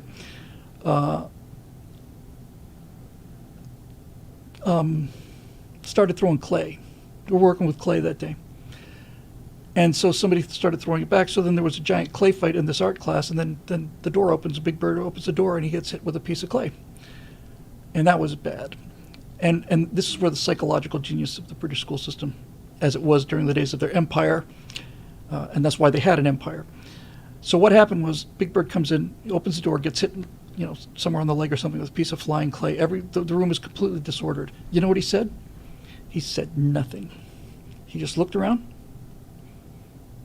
nodded like this, stepped out and closed the door. It's the most terrifying thing he could have done. It was like, oh, now we're really, he's so angry. We're in so much trouble. He's not even going to yell at us. It's like he's going to get the death warrant signed. So that guy left us in that room after he came in and left. He left us in there for about 20 minutes, and nobody said a freaking word. We were just absolutely freaking terrified. Because we had in the school, we knew that the assistant headmaster had a cabinet filled with different canes. No one had ever actually seen it, but everybody knew about it. And that there would be like a Charlie Chaplin kind of little bamboo stick cane, and there'd be this, and you finally get to the big cane, which is a giant piece of like a shillelagh with, broken glass sticking out of it and so on, and just figure out what was going to happen. So he left us in there for 20 minutes, and then he came back and he said, entire form, third form instead of class, the entire form upstairs outside of the assistant headmaster's office, wait in alphabetical order up against the, up on the second floor. So we formed this line. There's 30 of us, something like that. And by now we're shaken because nobody's done anything. You can just tell the big wheels are moving behind the scenes. And I'm thinking, they'll probably beat us to death. That's why Rowan Atkinson's fatal beating, when I first heard it, I just couldn't stop laughing. It's so hilariously true. So here's what happened. This is the genius of the British school system. So they kept us out in the hallway for an hour and a half. And that hour and a half for a 7-year-old boy just standing there is eternity. Hey, Clay, eternity. But they kept us out there for an hour and a half. And we were convinced that they were we weren't kidding about this. I'm not being flip. We were convinced that they were trying to figure out which one of us that were either going to be beaten to death or nearly to death, and which ones were merely going to be maimed, because we had a severe respect for these people, and it was predicated on this sense that they are authority and they'll do whatever they want, and the rules are clear and we broke them, so we're in for some consequences. Kept us out there for an hour and a half, and after an hour and a half, Big Bird comes out of the assistant headmaster's office. The assistant headmaster's not going to come out because he's, Darth Vader. And he just sticks his head out the door and he says, Adams, who was the first kid in the class or whatever his name was. So Adams goes into this room, they close the door. Adams is in there for 10 minutes maybe, 5, 6, 7 minutes, something like that. And then the door opens and young Adams comes out, and he can go home now. He's just crying his eyes out. And we thought, uh-oh, at least he survived, but he's crying, which means we're all going to get walloped. And being Whittle, I don't think I was the last guy, but I was probably second to last, which meant I had a long, long time to wait. And these kids would go into that room, and then Roadrunner says, I bet you're glad that your name started with a W. No, I wish my name had been Aardvark, because the torture was watching every single other of these 28 boys go into this room, stay in there for 5, 6, 7 minutes, come out crying. That was hell. Emotional damage, that's right. It was emotional damage, and it kept me on the straight and narrow, and that's kind of emotional damage we should be inflicting more of. So here's what happened. So I'm standing there watching these kids coming out crying, and did he cane you? Did he cane you? So finally it's my turn. I go in there, and my heart's in my throat. I'm just absolutely just shaking, scared. And I'm in there, and Big Bird's there, and the assistant headmaster's there, and the headmaster's there. And what they did was these three men were just sitting down, and they just looked at me for a long time. I'm getting a little emotional telling the story. And they looked at me and they said, Master Whittle, you really disappointed us. Really disappointed us. And I started crying because I knew I disappointed them and I didn't want to. So I respected them and I admired them. And I just, I just started crying, I was like, so sorry. And then I go out, and then the last kid or two says, did you get caned? And I just weeping.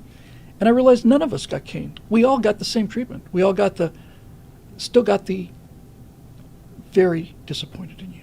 Very surprised and very disappointed. We thought much, much more highly of you than that.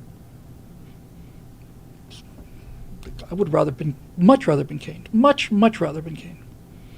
So it turns out nobody got caned. Everybody was terrified of getting caned, but nobody actually got caned. That's how it worked, and it was a success factory. Everything that I've ever accomplished since then is a result of that boost I got.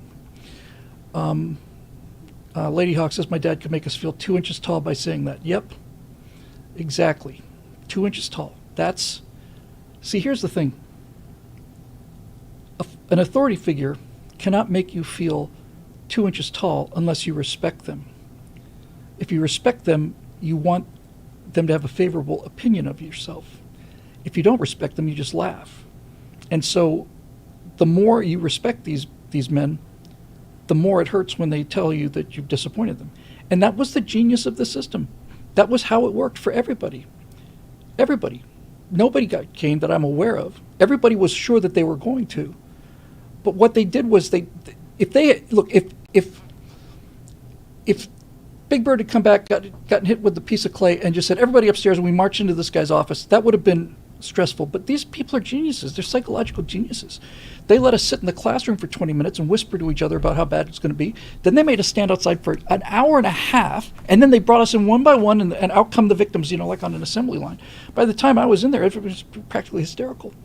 But I never forgot it, and they didn't throw clay anymore in the class. So, you hear teachers now in American school system going to, having kindergartens tell them to F off and go F themselves.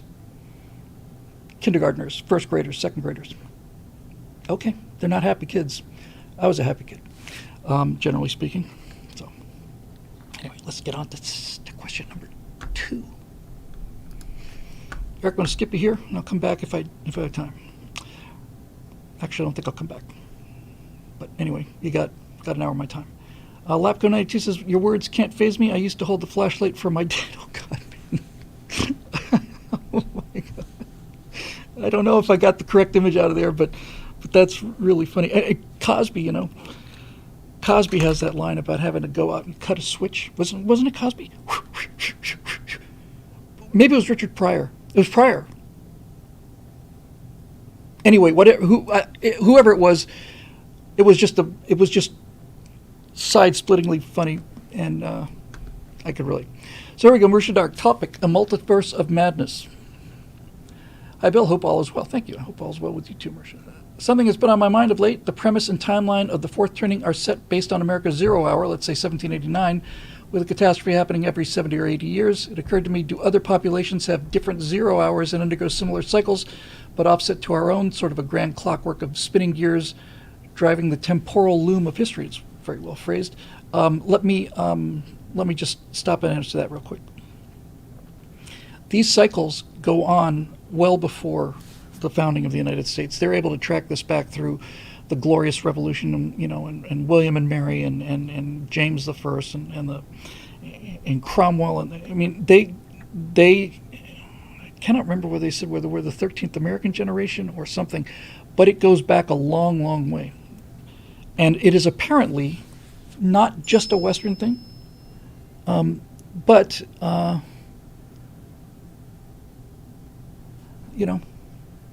So it's a good question, but again, it's Slog, that book.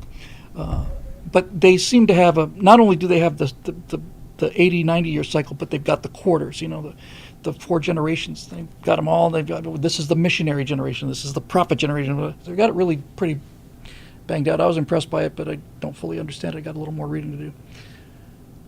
Ukraine, Korea, Japan, and many other major ethnic groups you want to define might have different timelines that don't align, or they might be on different scales, like 60 years or 100 years. Again, Karenek's beaten me to it. He says everything goes back to the Roman Empire, everything. Yes, the thing that impressed me about this was that the Romans noticed it, and they were the one who came up with the name of the seculum, which is where we get the word secular from.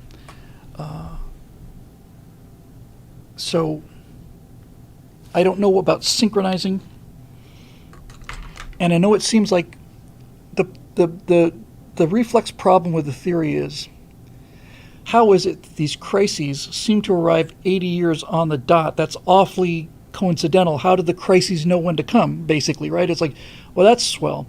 And I thought, yeah, that does seem a little odd. Every 80 years we're going to get this crisis. It just like happens to appear, and that's what kicks the cycle off. But actually, that's reading it backwards.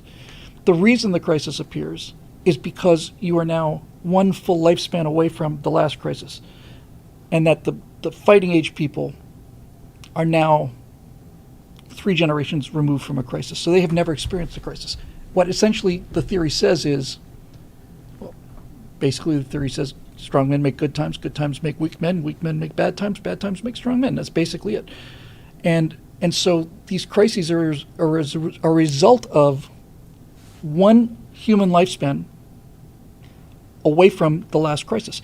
And once you get beyond that, the reason there's a new crisis is because nobody remembers the old one. The further away you get from the last crisis, the more likely you are to stumble into the next one, because nobody remembers the lessons. It's really true, Those who do not remember the history, the lessons of history, are doomed to repeat them.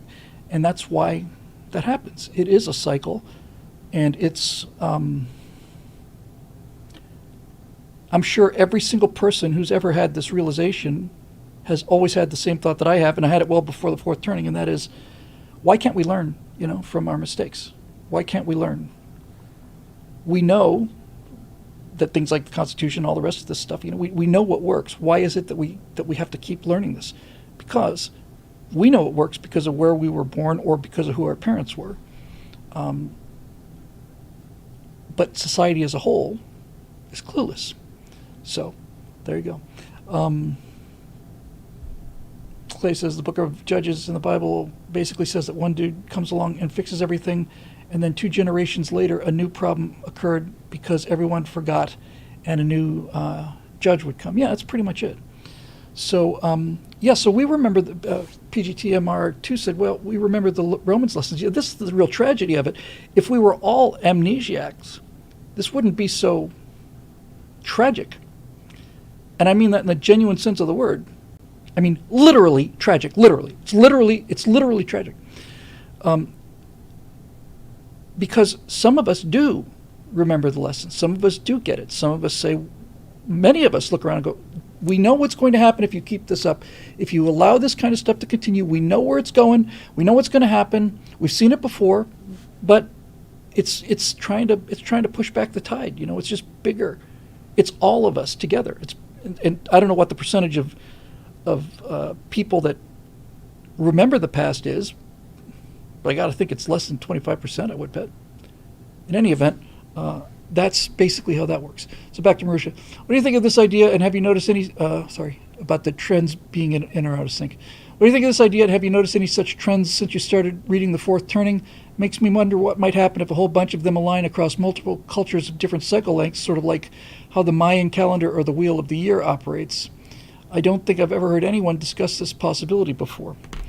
Well, as I understand it, and my understanding of it is imperfect, to say the least, but you can basically count Western civilization as one thread. Now, does the Western civilization thread match up with the Mayan thread? I don't see how it possibly could.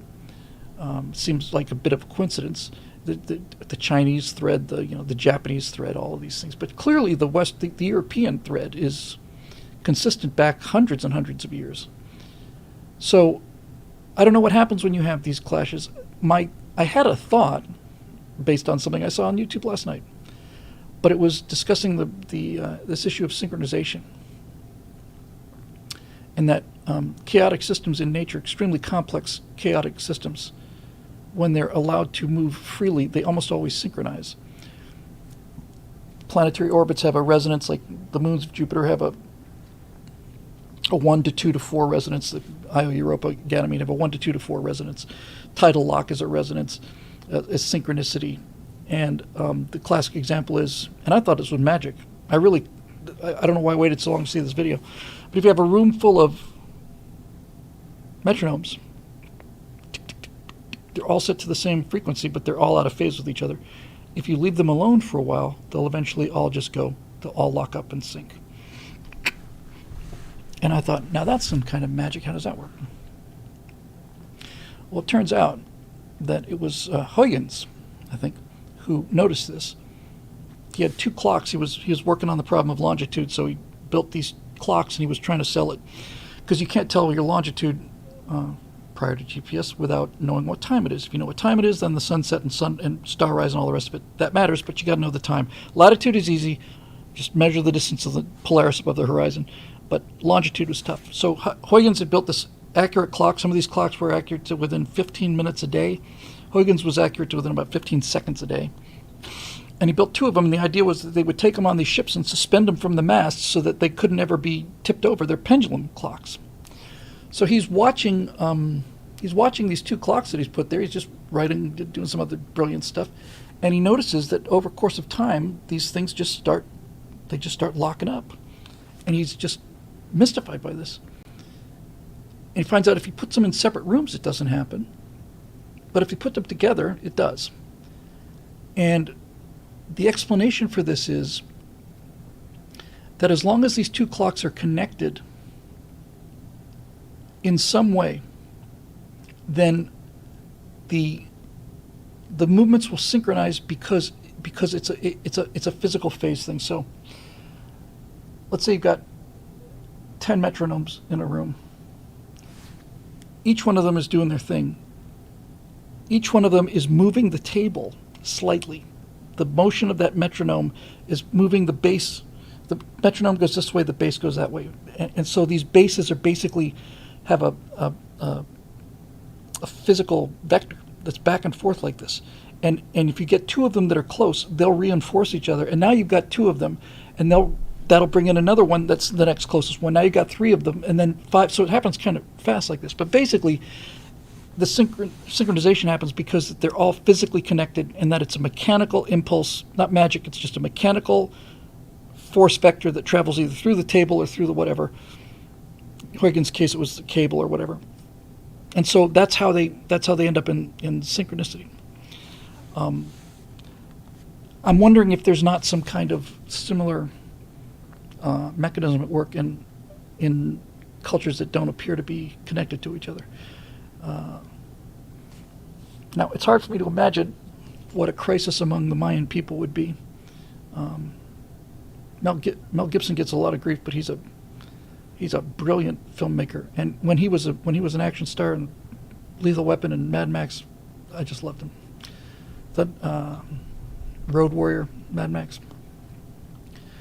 He made a movie that almost nobody's heard of, it's one of the most remarkable films ever made. He obviously made Passion of the Christ. He made a film called Apocalypto, which is suppressed. That's the only word for it. It's very hard to find. It was a relatively recent movie. It was, I don't know, 2014, something like that. Apocalypto. And the reason that film is suppressed is because it takes a look at the lives of Mesoamerican people under the Aztecs. And I can tell you with a great deal of confidence that the Aztecs were the worst people that ever lived on this earth. And I don't think there's anybody comes close. I don't think the Nazis were close to them. The Aztecs were horrific people. You know, Mexicans, La Raza, those guys. In a pre-industrial era, let's think about this for a second. Before gasoline-powered trucks and railway cars and poison gas and ovens and crematoria and all the rest of it, the Aztecs would sacrifice 80,000 slaves in 4 days. 80,000 of them. That's a mind-boggling number. Can't possibly be true, but turns out apparently it is true. So these Aztecs had a religion that basically believed that the sun would rise as long as the sun got its blood. It was basically based on blood, and they would ritually do things like pull thorns through their tongues so that they would, bleed, and just anything to keep that sun coming up in the morning. I would have said, can we just try an experiment just once to see if, maybe just 1 year we just don't do it. When I say come up again, I don't mean so much daylight so much as the dip of the sun as it gets lower in the sky. The winter solstice, they just keep getting lower and lower and lower, and the days are getting shorter. And ancient man used to worry about this a lot. And then right around December 21st or 22nd, the sun reaches its lowest point, which technically means the Earth's axis is pointed in the most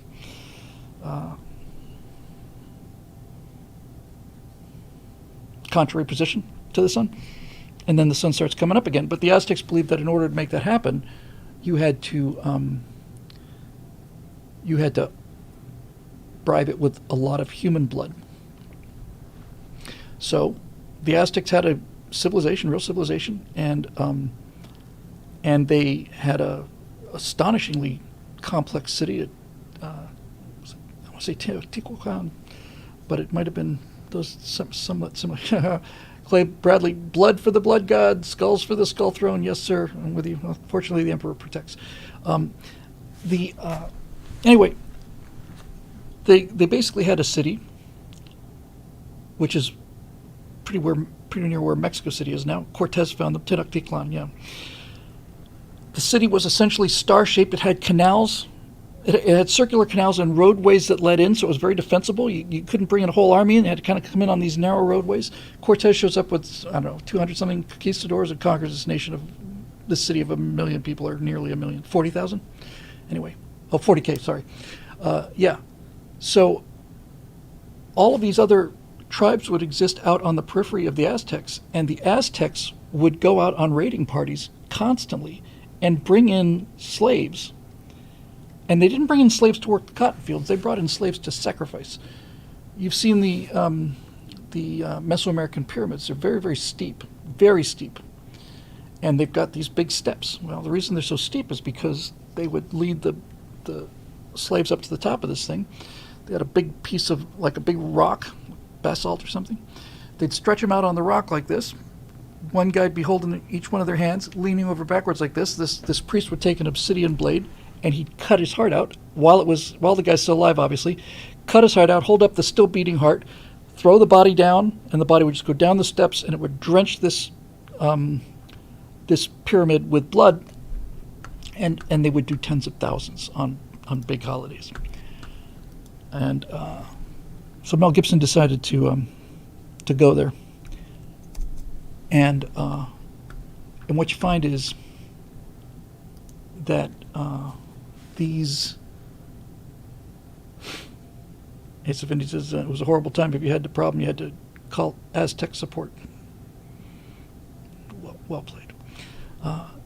These relatively peaceful tribes would just be, the Aztecs would just go out and round them up, take them back, and murder them.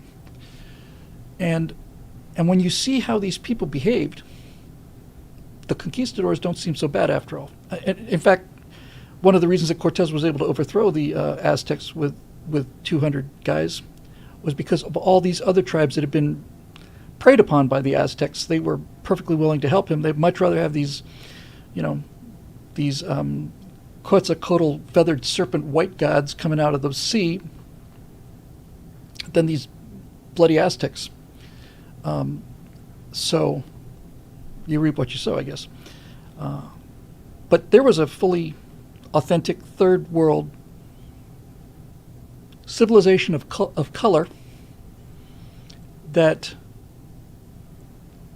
was unmatched in human history for horror, just for the sheer horror of it. And of course, since people of color can never do anything wrong, it's always got to be the white people, the conquistadors. That film has been stomped on, but it's historically accurate, and that's why it's suppressed. Anyway,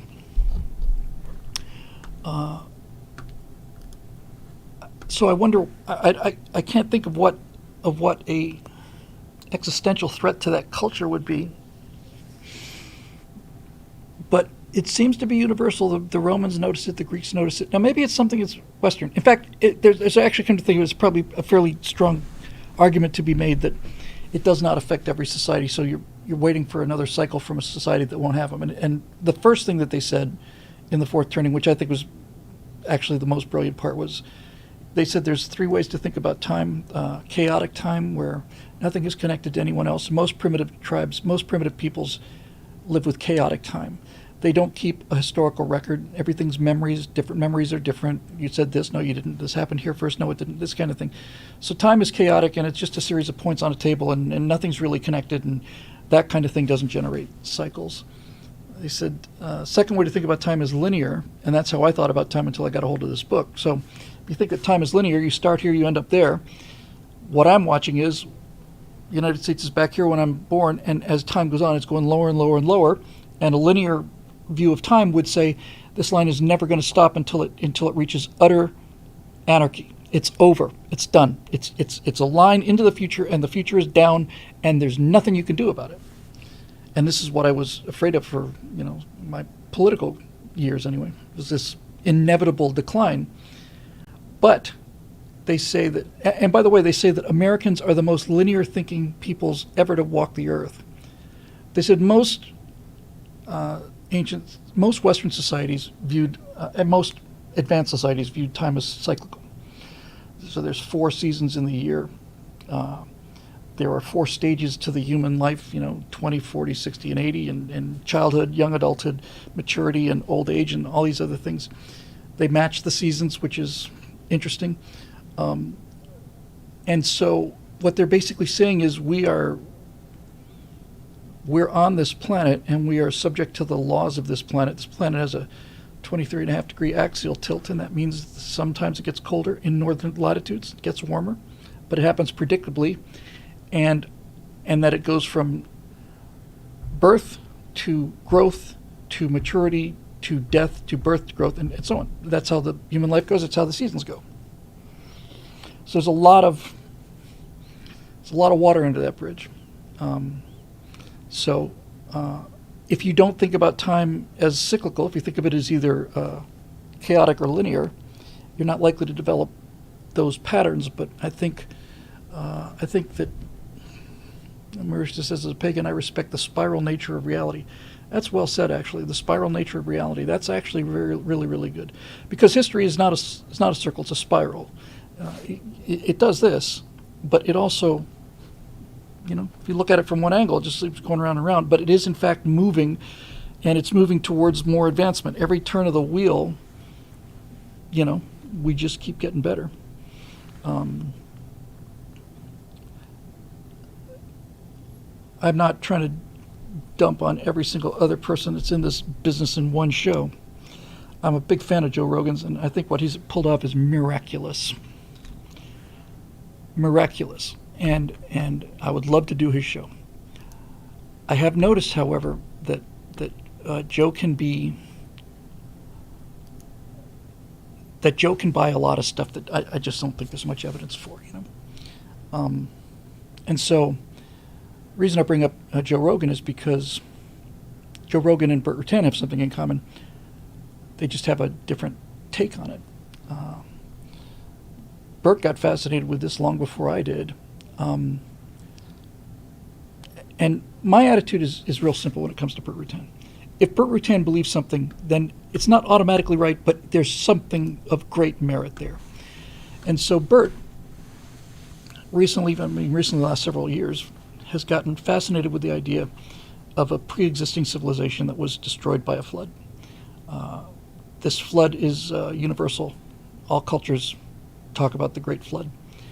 The idea is that what once were coastal cities would be under the deluge. The reason you don't see any evidence of these cities is because they're underwater, and they have been for all of our recorded history. The idea is probable, according to the theory, that there was an asteroid strike. An asteroid strike of certain size hits the ocean. It's going to produce a tsunami great enough to essentially wipe these cultures off the face of the earth and put the cities underwater. And when the ice goes away and the planet gets warmer, the sea level rises, and so on. And so this is where Burt and Joe disagree, and where I disagree with Joe Rogan, who I respect enormously.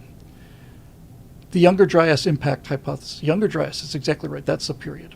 So the thought is that there was a relatively advanced human civilization in place something like 7,000 years ago. Our history goes back 4,000, maybe 5,000 years.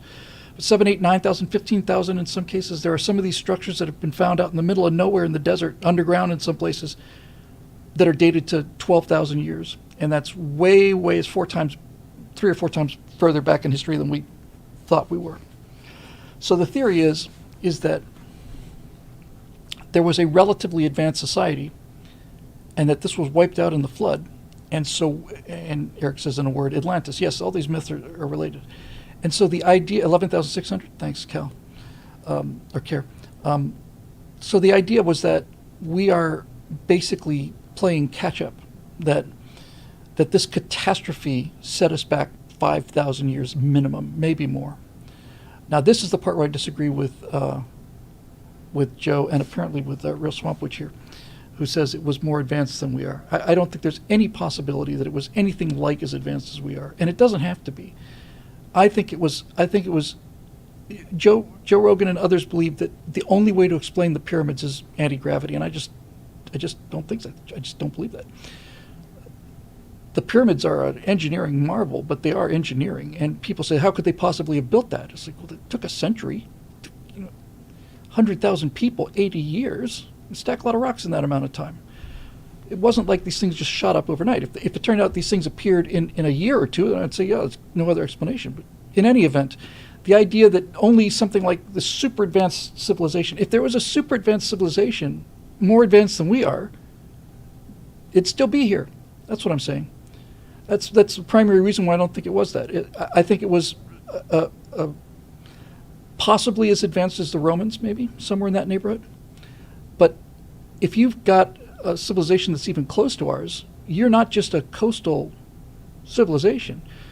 You're all over the place, and so that means that when the flood comes, you're going to lose a lot of cities on the coast. Most cities are on the coast because it's convenient for shipping and trade and all the rest of it. But it's not the end of your civilization. If, on the other hand, you're talking about a relatively advanced civilization that is still talking about sailing ships made out of wood, stone buildings, marble, mathematics that are advanced compared to what came afterwards, and in some cases very advanced. I mean, the structure of the pyramids and the alignment to the belt of Orion, and it's a remarkably complex deal. I just don't think that ancient people were stupid at all. I think they were easily as physically they're the same as we are. It's the same hardware. And people can't square that somehow. They can't square the idea that they could be ancient, have great mathematical skills, and still be able to build things without our toys. In any event, I don't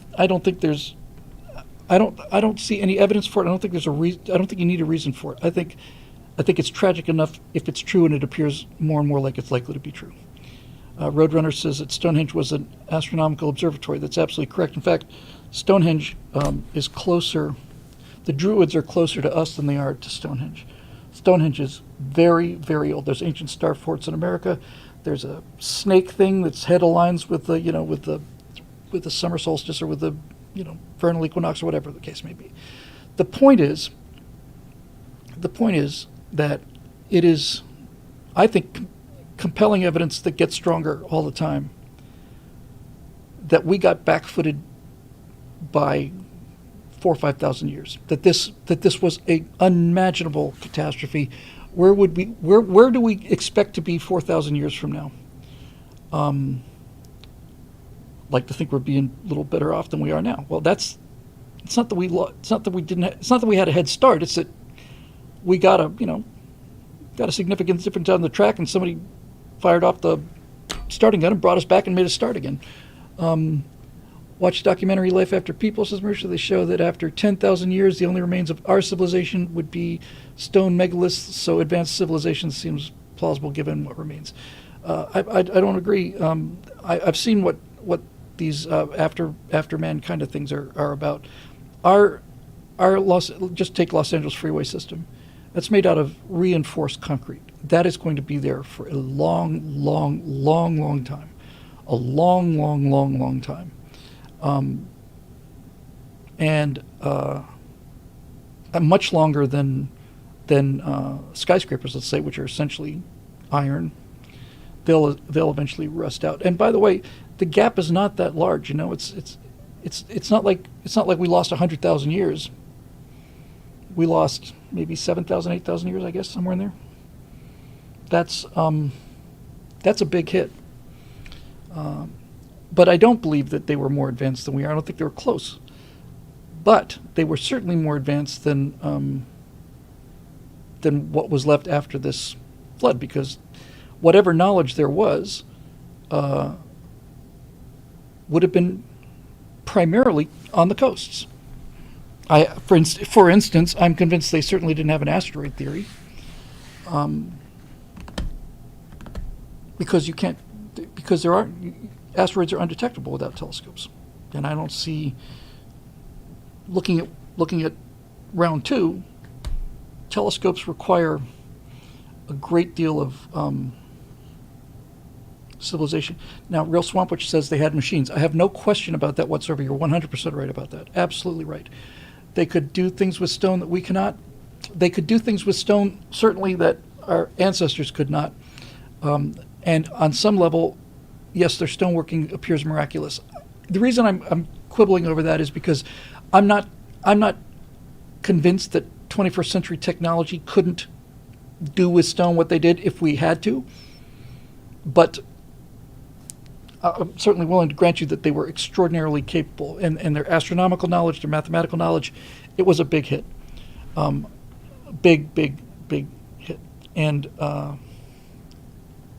David Booty says, Hoover Dam has brass inlays showing the positions of the planets at the time of its dedication, so future civilizations will be able to determine when it was built.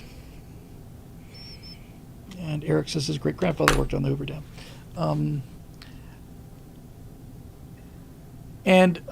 Anyway, all this is just to say that, these cycles, if there was ever a catastrophe, this apparently, in human history, this was it. I don't remember, I think it was the Chicxulub impact that basically finished off the dinosaurs and allowed the young little mammals who were just running between the dinosaurs' toes. They could not move into larger niches because they'd become food. Basically, mammals had to stay small. Evolutionary pressure on mammals to stay small was that if they got much bigger, then they'd be dinosaur food. And once the dinosaurs are gone, because this Chicxulub catastrophe basically, incinerates the surface, anything that's underground is more likely to survive, and anything small is more likely to survive when most of the food is gone.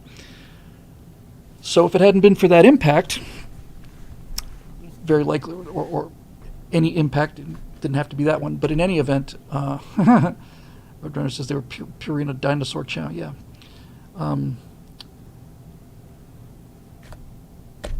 Then chances are pretty good that the dinosaurs were getting to the point where they were starting to be on the cusp of intelligence. I saw once, 30 years ago, somebody made like a statue out of what an intelligent bipedal dinosaur would look like, and it looks just like a reptile guy. Better looking than the Gorn, but essentially, the same kind of thing. Because they were warm-blooded and all the rest of it. Anyway,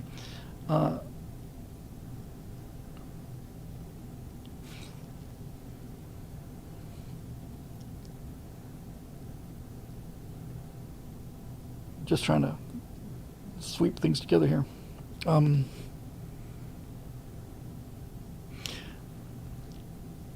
This is another argument for, I guess it's called the rare earth theory.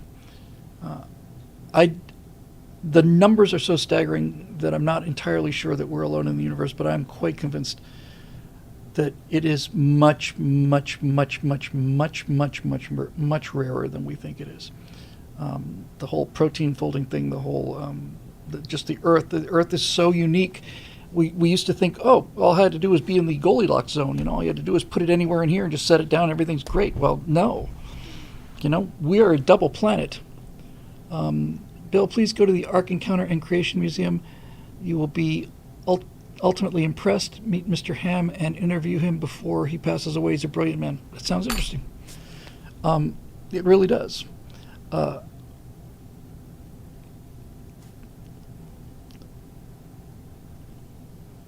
So, we're a double planet. Jupiter cleaned up the solar system. Jupiter vacuumed up asteroids that would have reduced this planet would have reset the clock every 100 years, or every 1,000 years. Jupiter just came in. They're able to work this out now. Jupiter formed, and it started moving in, and that motion started vacuuming out all of the material that was there on the terrestrial planets. And apparently that's why Mars is so small. It's a quarter the size of the Earth, or a little bigger, maybe about a quarter the size of the Earth. That Mars should have been much larger, but Jupiter basically sucked all of it up. And here's the part about it's genuinely miraculous. There was nothing to stop Jupiter from continuing into the inner solar system, and then at that point, going to eat most of the Earth too, so we're not here anymore. But then Saturn formed, and Saturn had enough gravitational pull to pull Jupiter back out to where Jupiter is now. If that hadn't happened, then either Earth would have been too small to hold a core or an atmosphere, all the rest of it. But the more I think about this, the more I realize that we're here because of the moon. It's a miracle. And the more I look at it, the more I think about it, the more astonishing it becomes. This double planet that we live in is so unlikely. It's practically impossible. But without the moon, we get asteroid impacts. Without the moon, the gyroscopic precession of the Earth means that every 100,000 years or so, the Earth actually flips over, which means that for centuries, the North Pole's pointed right at the sun or whatever. That sterilizes the planet, freezes on one side, sterilizes the other. Without the moon, we constantly, Earth gets sterilized. The moon takes a lot of asteroid impacts. Not only does it shield us by taking the impacts, but there was a really simple flash program about this. It was so good, and basically it was just a simple gravity simulator, really pretty easy. And there was just the Earth, and you could shoot asteroids at it, just anywhere in the general vicinity. And these asteroids constantly just get pulled into the Earth. And then when they put the moon in there, and you trying to hit the Earth, what would happen is some of them would hit the moon, but that wasn't so common. What actually happened was the moon's gravity would accelerate it out or would retard it, and it became very, very much harder to hit. Without the moon, you don't have tides, and without tides, I don't see how you make the jump to land. I mean, we think that fish just, that the mud skippers just got up and started walking across the interstate because that's what they do nowadays, but that's not how the thing started. The only reason that we have land animals is because of tidal basins. That's the only way you get these things. You just can't, hey, I got lungs, so we just evolved lungs. No, the idea is that you had creatures that were in tidal basins. They were primarily aquatic, but they found a good source of food there, so they would stay there, and they would just essentially just creep, and they'd be able to spend a little bit of time in the air, and until they got on their feet, and so on. There you go. Our friend the moon is it, and it just goes on and on. For example, in terms of how unusual the Earth is. Mars is dead because its magnetic core, its metal core, froze. It was too small to retain enough heat so that eventually what was there at the metallic core of Mars, which was a much smaller planet than Earth, solidified. And when it's solidified, it can't spin. And when it can't spin, you don't have a magnetic field. And when you don't have a magnetic field, you get your atmosphere stripped off and all kind of bad thing happens. And then the water goes away and you get Mars. They've recently been doing some studies on the Earth's core, and they said that the Earth's core should have cooled by now, but it didn't because of some weird kind of a relationship where these things are like, we thought there was a core, now there's an inner core, and maybe even an inner core. It's very complex. But the thing that no one's talking about here is that if you take the Earth and the Earth Mark I and the other planet, which is variously called various things, but I've heard it called Orpheus. In any event, a Mars-like planet. So here's primitive Earth, and here's primitive other thing. And these two planets collided. And the impact angle has to be very precise. They run simulation after simulation after simulation, where if you hit at anything like a direct angle, it just turns into a ring. If you come in at a too shallow angle, it just comes right back in again. It's got to come in at a very, very precise angle in order to knock a huge chunk of that crust off and have it actually stay in orbit. It's virtually impossible. Eris, I don't know, but that impact certainly happened. But the thing that nobody's really talking about is when that impact happened, the moon was formed out of the outer parts of planet Earth. So Earth 1 had a lot less metal in it as a planet because all of the light elements on Earth were knocked away to form the moon, which left more heavy elements, which means that if that impact hadn't happened, not only would we likely not have as much iron in the core, but we wouldn't have anything like the amount of minerals that are available for things like, bronze and all the rest of it. That's one of many, many, many things. It just goes on and on and on and on and on and on and on and on. Honestly, without the moon, I don't think you have anything. Now, Eric Blake says, Bill, I'd say all of these insanely Thea they finally found remains of it. That's cool. Eric says, Bill, I'd say all these insanely infinitesimal details needed for Earth could be compelling evidence of the existence of a creator. And Eric, I got to tell you, this is where I've ended up. There comes a point when, and my friend Jim Harding is instrumental in this, there comes a point when they have said that the likelihood of the proteins and stuff is 10 to the 300th power. And if your theory, when you challenge, when you even start asking questions about an alternative to a materialistic explanation, when you presented with those kind of odds, the materialists will say, and it's a valid argument, yes, your chances of winning the lottery are very, very nearly zero, but somebody wins the lottery, and we just happen to win the lottery. That's why we're here. Okay, fair enough. But if it turns out that your odds are 10 to the 300th, then you have to ask yourself, is this the most likely explanation? And I know this is getting really out of hand, but this takes us back to what it is about the idea of a creator that drives most scientists nuts. I think that if they were not, first of all, scientists have an emotional investment in their beliefs. They're human beings like everybody else. Science, when science is done correctly, you say, I know what science is because I've been a scientist, paid to do drudgery work in science. When science is working, science is a method of thinking about things. It's a series of steps that you can take to remove human biases and produce verifiable, repeatable, quantifiable evidence. That's what science is. And people who become scientists because they have a burning curiosity about things. They want to know, and there are things that we don't know, and so they go digging into them. Good for them. They are 10 miles deep and an inch wide, and we need people like that. I'm not That's nothing against scientists, but that desire to understand things is what drives people to become scientists. And the reason I think they have such a problem with the idea of a creator is, if there's no creator, if it's 10 to the 300th power that we got here just through sheer materialism, then they'll go with that because it still gives them access to all of the knowledge in the world. In other words, if we're the product of materialism, just random associations, molecules, and all the rest of the stuff, then a scientist can say to himself emotionally, we will be able to figure out everything. We will eventually be able to figure out everything. Right now, we don't have the tools, we don't have the instrumentation, we don't have the theories, whatever.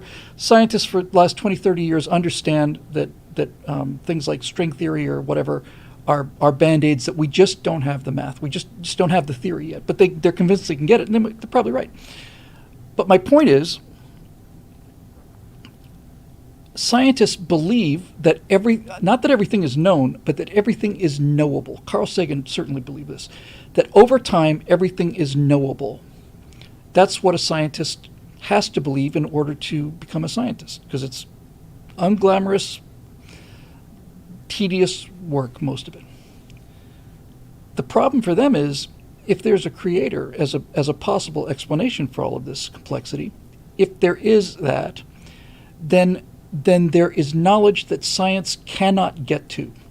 It's outside of the realm. It's not in the material universe. It is not accessible under any circumstances, and I think that drives scientists nuts. I think it just drives them emotionally. They just recoil from this. And look, what we've accomplished through science and scientific thinking is miraculous. I'm a huge fan of Homo sapiens. I think they're freaking most amazing species you could possibly imagine. I'm very proud of what we've done as a species, and I think we got a lot more that we're going to do. But I do think that this obsession with the train set, we made this train set. It's our model, and we go down every day and we paint the little pencil-thin mustache on the little conductor who's this high at the crossing gate, and we put the trees where we want them, and we put the little house here, and then next Christmas we're going to put in another rail line that's going to join up here. It's going to go into the next room and all this other stuff. We put more and more energy, emotional energy into this train set that we have in the basement, and this train set is our theory. And scientists are apparently too smart to realize that they are emotionally invested in this theory, and get off creationism completely. Let's just go to global warming, climate change.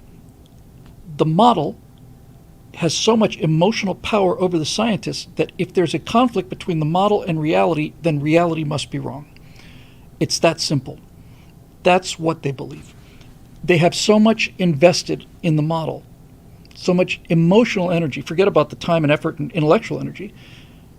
They have so much invested in their train set that they cannot abandon it. They cannot admit that it could be imperfect. When the model starts to disagree with reality, their instinct is to tweak the model. And you start getting all of this special pleading and all these special cases in order to make the model fit reality. But they won't walk away from the model. And the steady state theory of the universe, which preceded the Big Bang and may in fact supplant it again, because the Big Bang started getting a little bit of trouble here, but the idea was originally that matter just created out of nothing, just keeps expanding out. That was the steady state theory of the universe. It was good up until right around the time I was born, early 60s maybe, late 50s, somewhere in there.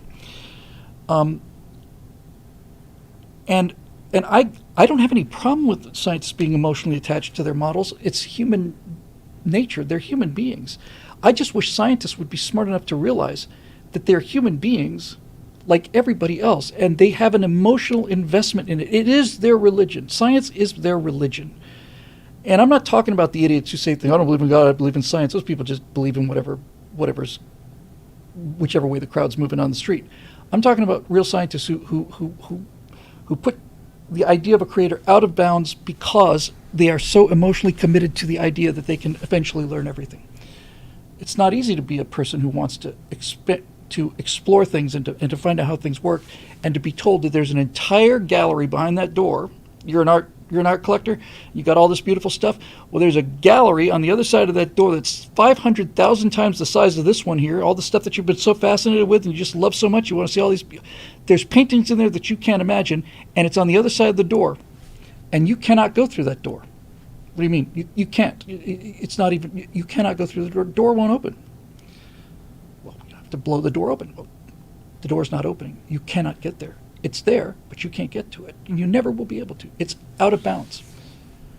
And that's when they start special pleading their theories in, and it just begins to seem more and more rational that the complexity is that the complexity is becoming too unlikely. You know, I think the best thing is this rare earth thing. So now I believe that in order to get intelligent life on Earth, all of this stuff had to happen with the planet, with the moon collision. All of this stuff had to happen. And there's the whole proteins thing and all the rest of it. I used to think that if you put a hunk of rock that's 8,000 miles across in an area that's, approximately 1 astronomical unit from a type G star, you're going to get the whole shebang. And I don't believe that anymore. I think it's much more complex and much more unlikely.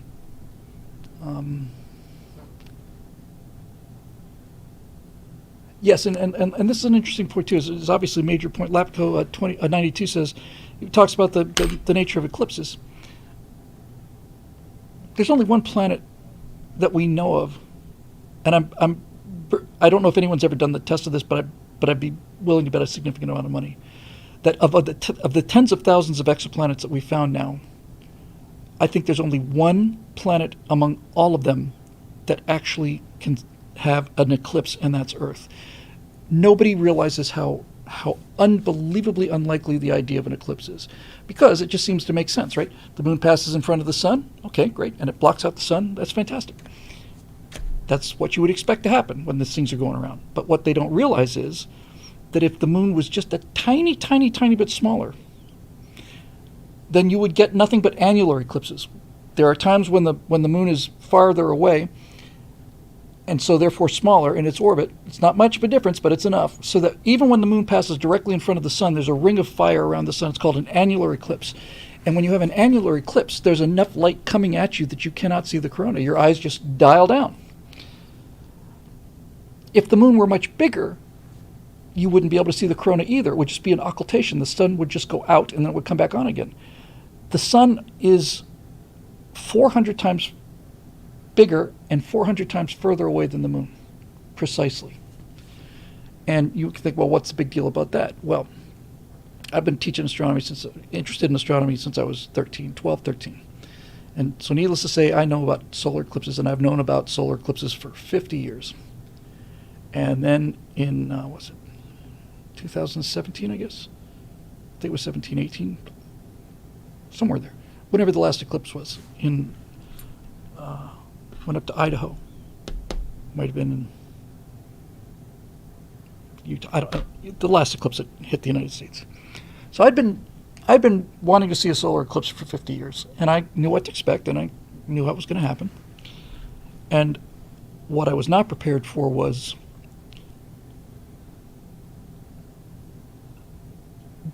the magnitude of the emotional experience of it. I thought it was going to be pretty. I didn't think I'd spend 3.5 minutes with my mouth open. And I did.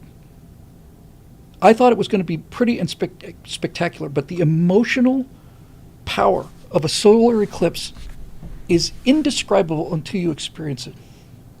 It's absolutely beyond the ability to explain. Photographs don't do it justice. Film, nothing. You cannot quantify it. It's an extremely boring couple of hours until suddenly it isn't. I mean, the sun can be 98% occluded, and it's just dark. But 2% of the sun is enough light to blind you to the corona. But when that thing goes out, and you look up in the sky, and there's this purple black eye up there, it is so surreal. It's so surreal that you simply You can't process it.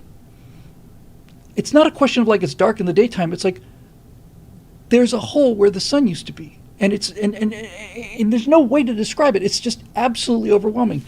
And I've said this a couple times, and it's again, you won't be able to. You're just gonna have to hear it until you experience it. So we think that sunlight is yellow. It's not. It's white. It's white, perfect white. And you will never see sunlight unless you see an eclipse. Because when the sun is directly overhead and it's not going through so much atmosphere, it is too bright to see. You can put filters in front of it, but you're no longer getting the sunlight. It's simply too bright to see. You can't bear it. When it gets through a lot more atmosphere down low, you can look at the sun at sunset, but that's not what the color of the light is. That's the atmosphere doing that. When I saw this eclipse and the moon finally moved in front of the sun to the point where the corona came out, it was like somebody had vacuumed all the air out of the sky and put it up into that hole. That's what it felt like. It was just like it went up into that black hole up there. And that was because that happens relatively quickly, space of 10 seconds or so. That final couple moments when the light, because the sun is putting out so much light that you can't bear to look at it until you got to be down to like 1% or 0.5% of the sunlight. So it's like all of a sudden, yes, it's darker, but all of a sudden it just goes, it just disappears. And I thought that was going to be it, but that was nothing. When the sun comes back again, I've thought about this many times since then, and I estimate that it is certainly no longer than 2 seconds. It might be 2 seconds or perhaps 3 at the most. I don't think it was that long. But if you're looking at the total eclipse and the moon starts to move out of the way, there's about a 2-second window where the sunlight is some percentage of 1% and you are not blinded by it. And for about 2 seconds, you get to see the actual color of sunlight, and it is pearly white. It is not just white. It's alive. It's like the surface of a pearl. It's indescribably beautiful. And there's just that one moment. It's just like, oh my God, that's sunlight. And then you just can't look at it anymore. But I've seen sunlight. I've stared right at sunlight, and it's when that eclipse was over, I understood why civilization happened. I understood why math was invented. I understood why calendars were invented. I understand why they built pyramids and why they built Stonehenge and all the rest of it. There's no question about it. Archaeologists have known this forever. I just didn't have the emotional connection. We developed math and architecture in order to be able to predict eclipses because they are so astonishing that once you've seen one, you have to see another one. It's that simple. I live in a scientific era, and I know exactly what's happening in terms of the physics of it. I know precisely what's happening. I know better than most people. And as far as the populations that lived on the Earth, I know better than 99.9999999% of the people ever lived on this Earth. What's happening? So I know what's going on. I know exactly what's going on. But there's no way to describe it. It's just, you just have to see it again. When it was over, and when I say over, I mean when the sun when there was 3% of the sun visible, and you can't look at it anymore. My first thought was, when is the next one of these? I just got to see this next. I got to see it again. It's indescribable, and without the moon being precisely the right size, forget about all the other stuff I said with the Earth. Even if you had life, and even if you had intelligent life, I don't think you get technological life without that spur. It's so overpowering that when you see a solar eclipse, you will do whatever is necessary to see another one. DBGEZ says, isn't there another eclipse in April of 24 in the U.S.? There is. And what's especially interesting is, I want to say it's in Tennessee. So the track of the one in, was it 17, I think? So the track of the one in 2017, the actual, the umbra totality, I want to say is about 80 miles wide, I think. So this little black dot moves across the planet when the sun and the moon are on exactly the same plane. So the path of totality on the 2017 one goes like this, and the path of totality on the 2024 one goes like this. And there's one place in Tennessee where both of them cross, where if you are in that little 80-mile circle, you get to see 2 solar eclipses without moving. That's pretty cool. Regulus says Columbus made good use of the eclipse in 1504. Yes. It's April 8th. I got to get planning because I'm going there. I'm going to be there for that. That's April 8th is the day after my birthday and 2 days after Natasha's birthday. Now, Natasha has more trepidation about eclipses. She's, when I say trepidation, she sees something ominous in them, and I can see that too. But I'm going, and I'm sure she'll go too. I can't imagine going without her. But yeah, I need to get in touch with my friend Phil and start planning this thing because I thought it was actually in fall. It's 5 months away. Yeah, Mersh Dark birthday eclipse, hooray! Celebration of Bill's birthday. One day for everybody to calm down after the celebrations and festivities. Then we're gonna make the sun go out, just just to show off a little bit. So, anyway, all right. I'll tell you. Here's the problem with this. Lapco 92 with a super chat, and remember to keep looking up. R.I.P. Jack Korkheimer. I was talking with Phil a couple days ago, who not only worked with me at the Miami Planetarium, was there when I got there, and enormously important person to me. We were talking about Jack Korkheimer quite a bit. I had gotten a hold of a badly degraded version of Long Journey of a Young God, which was the first show I ever saw of his about the Apollo program. And I ran it through some filters in Adobe Audition, and I thought, clean it up a bit. Turns out I cleaned it up a lot. I was going to post that. I've got a new section on the website called Ephemera, which is just things I find interesting. And I was going to post it there. And I'll tell you, and I really should, because otherwise it's going to go the way of the Stratosphere Lounges. But when I was listening to it again, because I listened to it the whole way through, I hadn't done that since, I don't think I'd listened to Long Journey of a Young God all the way through since 1975 or 6 or something. But I listened to all 57 minutes of it or whatever. It's unbelievably brilliant, and I'm going to post it. I should just post the audio and then worry about it later. What I'm trying to say is, when I listened to it again, I thought, this is so magnificent. This soundtrack is so magnificent, and what he's saying and the music and everything is so good that I need to edit this into, I need to provide the visuals for this thing. That I just need to build picture over it to make it into something that because otherwise, you're just hearing it. I want to build Long Journey out as a multimedia thing. Just find whatever I need to fill the gaps. For example, the cover, the pamphlet you would get when you go in the program, I guess, was a line drawing of Icarus, kind of, just as he's falling. And I went looking for that, and I couldn't find it, but I found a lot of other pictures of Icarus, and not really talking about Icarus, we're talking about Phaeton, really, and Apollo, and all the rest of them. And I really need to, I owe it to him to, because I don't think people will stay with it. I mean, you folks will, but I don't think nearly as many people will stay with it as they should if there's not picture to match it. Because, and I saw the original pictures, I'd forgotten how powerful the ending of that show was. I really forgotten it. But at the end of the show, Leonard Nimoy was in town, and finding out I missed Leonard Nimoy by about 2 months was one of the traumas of my nerdhood. But they got Nimoy to record a couple segments for this show, so he's in there. And the last segment is where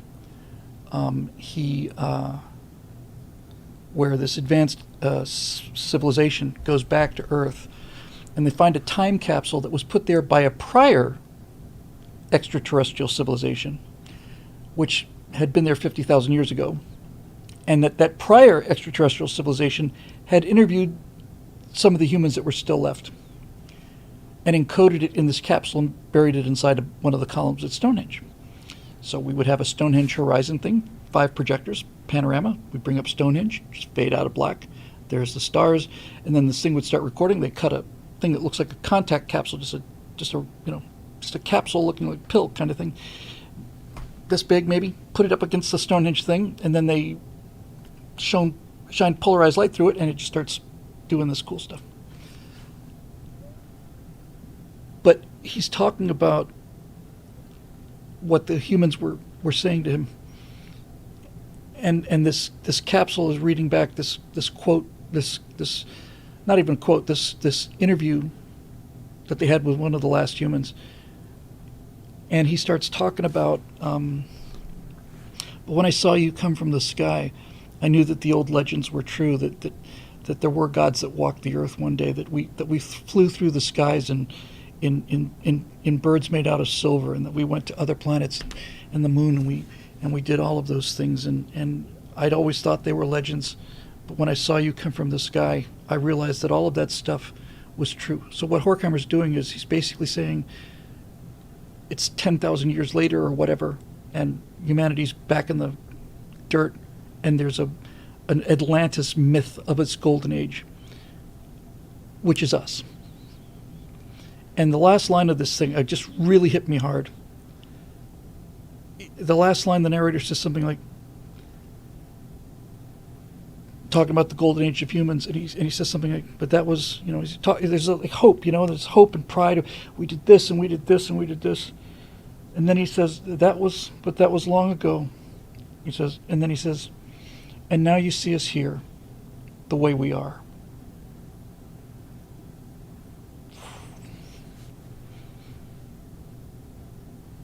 And now you see us here the way we are. That's what we live in, a golden age, and we need to protect it. We need to keep it alive. Just protect the remnant. Fire's coming. We'll survive it. And then when this thing starts again, we will be considerably further along the road, and I should live to see, I'm likely to live to see, just before I go, the same kind of conditions that were happening just as I was very, very little. The series correct. One of the last things I'll see is essentially a reproduction of my generation, the optimism and one generation post-crisis, where the crisis is over. There's nothing we can't do. We're going to the moon. We're going to Mars. With Saturn by 1970, we'll be in Saturn. We're going to have nuclear-powered stations in the desert. We're going to grow cotton in the Mojave. We're going to grow rice in the Mojave. We're going to do all these things. That is going to happen again about 20 years from now. And it'll be fun to see it again. But good Lord, was Horkheimer ahead of his time. He wrote this thing in 73. The Apollo program ended in 72. It was 1 year after it was over. And he's already saying it was Camelot. It was a golden age. And he's such a genius that the theme music for the show was from the Broadway musical Camelot. And after that guy says, and now you see us here the way we are, and then I remember this so last story I'll tell, I'm going to pull it up. I remember this so clearly. So they're playing this tune called The Swan of Tuonela. It's an extraordinarily poignant, very sad piece of classical music by, come on, I want to say like a Scandinavian composer. The Swan of Tuonela, somebody will tell me because we have an educated audience here. And it's very, very sad, and it's I think it's all clarinet. It's just very, very, very sad. And then the capsule fades out, and then Stonehenge fades out, and then the stars start moving, and then you start hearing this tune, and it's the show tune from Camelot. It's the very end. It's the final reprise, and it's not Debussy. And so it's Richard Burton. He's just finished the duel. Camelot is over. It's gone. And I think if I remember correctly, it's like each evening from December to December, before you drift to sleep upon your cot, think back on all the tales that you remember of Camelot.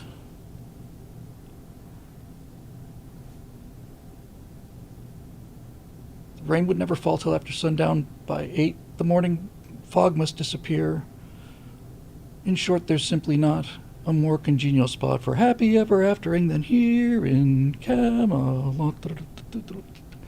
But he's basically got Richard Burton saying, each evening from December to December, before you drift asleep upon your cot, think back upon the tales that you remember of Camelot. It's just freaking brilliant writing. And this is what I grew up on. I grew up on this stuff. He's got interviews with Joseph Campbell talking about the journey of the hero. He's got people doing a science fiction riff on what happens if they found the Voyager plaque. Actually, it was the Pioneer plaque at the time. So anyway, I'm going to put that up there. I need to find out who this is.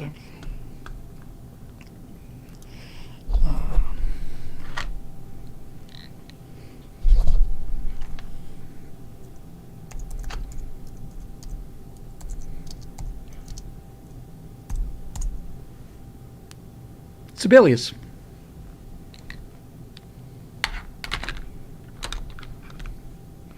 I can play some of it.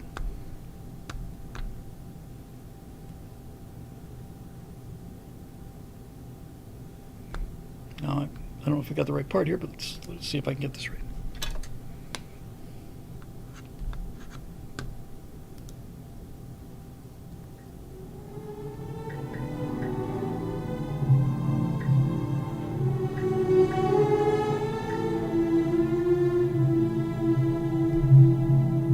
Gonna jump ahead here.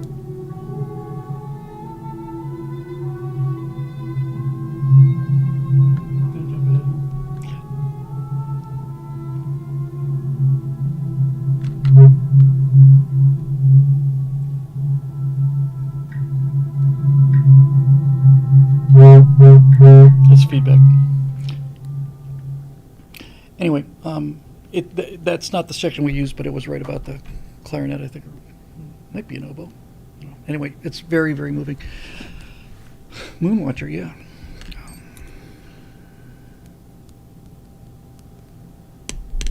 Even Clark got that right. In 2001: A Space Odyssey, in the book, that ape that you see in the movie has a name. His name is Moonwatcher because he's constantly looking at the moon. He's a super genius among these proto-humanoids. And that's why the monolith comes to him. What was it about the monolith? There was one.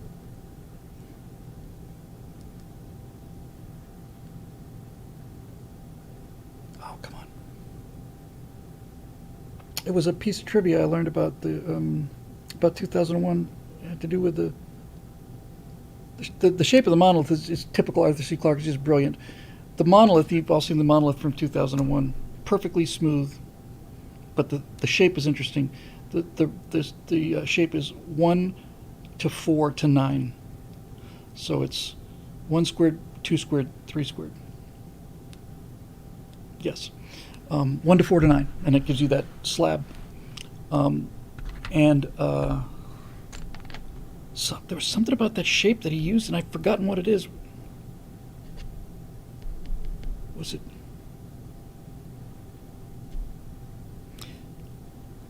I don't know if it was the memory core and how those things are generally. No, there was something. It just really, it was a something about 2001, and it was like I'd seen the movie so many times and I had never caught it before. I don't remember. Anyway, all right. Well, this was actually a fun show. Lapco 92 says, I remember watching Jack in my early teens on OKC's PBS station Saturday nights after Doctor Who, and Blake 7, great memories, yeah. Jack was a little bit like Star Hustler, but not much. I mean, it was a character he played, and I always thought it was, I knew the guy really pretty well. I mean, I knew him real well. And I always felt that the Star Hustler character was just beneath him, just really beneath him. He just did all this campy kind of, greetings, fellow stargazers. And he just does the whole thing, is like, and remember to keep looking up. And it's like, okay, Jack, it's real affected, I mean, I guess he didn't have the confidence to just come out and do it. But then again, who am I to argue with it? Everybody knows the show. If he'd done it straight, it probably wouldn't have made an impression. In any event, the real Jack was much, much, much more serious than that. And to be perfectly honest with you, considerably more unpleasant than that. He was the hardest person I've ever worked for in my life by a wide margin. He used to make all of us bat guano crazy. High-strung, prone to hysterics, irrational, and vain. All the things that make life worth living. I'm sure I inherited all of those things. Oh, the astronaut says, "Hey, Bill, come to Texas. I'd like to come. I don't know where I'm going to go, but I do know one thing. Wherever I go, I've got to be sure about the weather. That's it. It's not like I've got to check the weather. It's got to be a place where there are not going to be clouds in April, period, because the idea of going out there and having that blocked by clouds is more than I can handle." Yeah, Jack. He's an extraordinary guy. Really gifted. He was a jazz musician named Jack Foley, who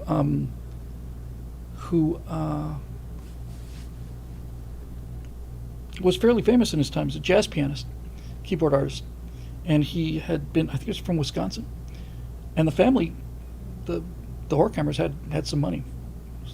Jack Foley Horkheimer, but he was known as Foley Horkheimer.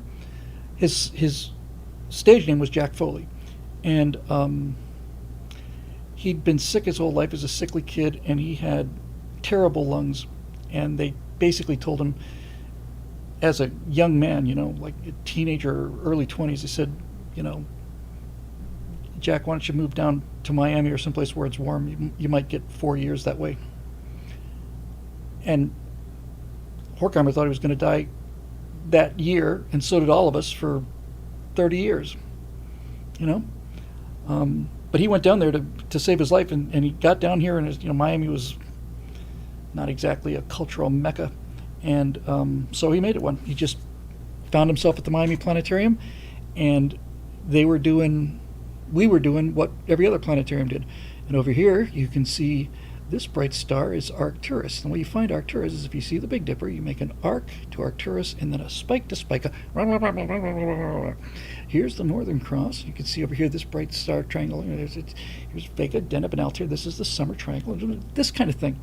And Horkheimer's this freaking genius who's got all of this musical background. He's got all of this unbelievable, diverse, and wide education, and he just decided that he could make a planetarium show that didn't have any astronomy in it. Even Long Journey Beyond God, in fact, listening back to it, I realized even Long Journey Beyond God has got about a minute and a half or 2 minutes of astronomy in it. That's just because he's in a planetarium. I suppose he felt like he had to do it. But it's not about astronomy. And by the way, Long Journey is considered to be his Magnificent Ambersons. His Citizen Kane is Child of the Universe, which I never liked as much as Long Journey, not even close. But Child of the Universe was the thing that made him famous, and by far his most popular show. I remember running both of those things back to back. They were great. I was going to close with a funny story. I'll close with a funny story. It's related to all this. So I mentioned the end of Long Journey of a Young God. There's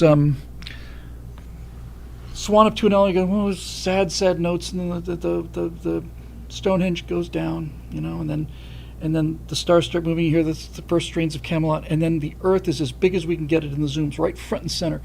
And you got to bring this up really gently, and then so slowly, as during this final thing, as Burton is talking, the Earth is going out, and then just on that final spot, go here in Camelot, the Earth just goes faster, fades out, cove lights come up.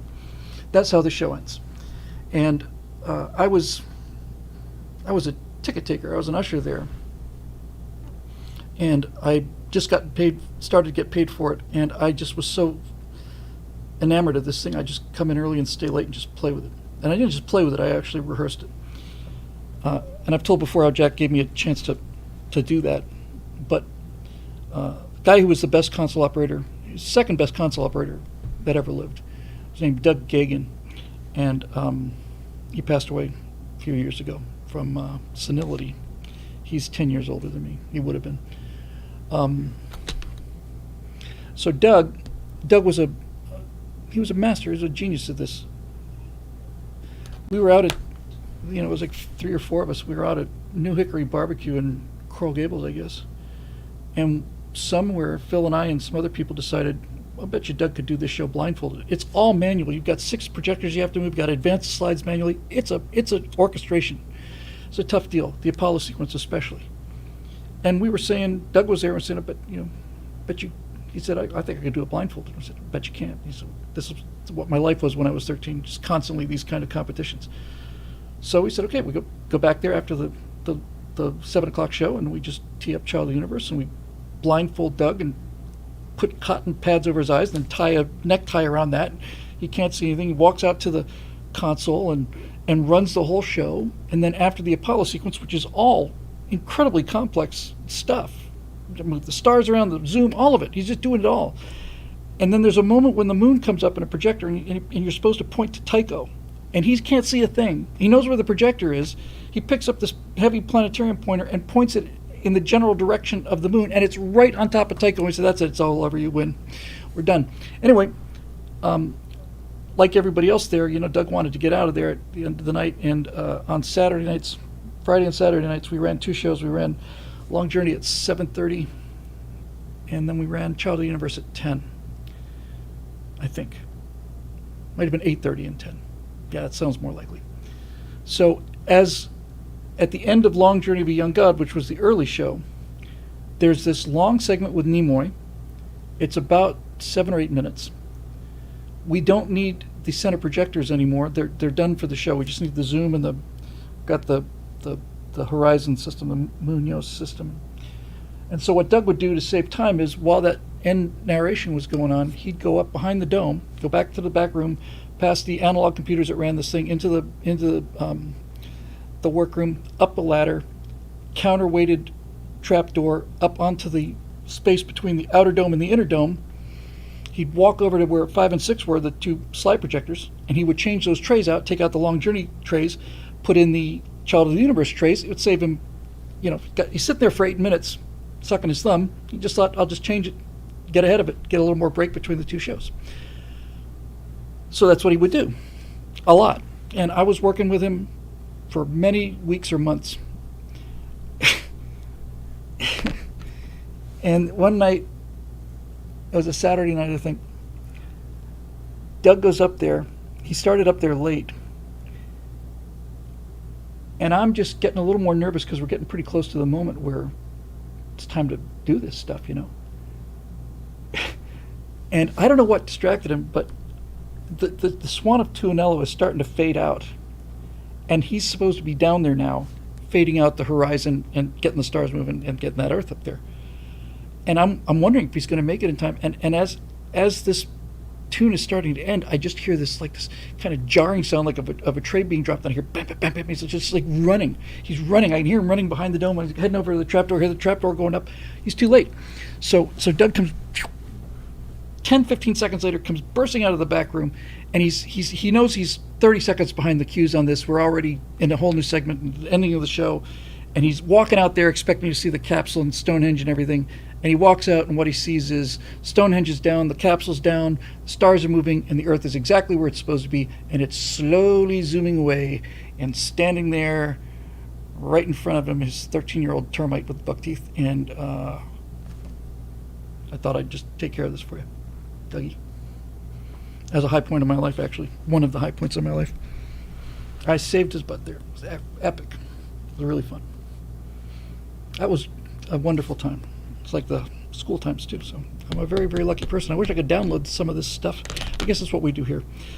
And, the wetware.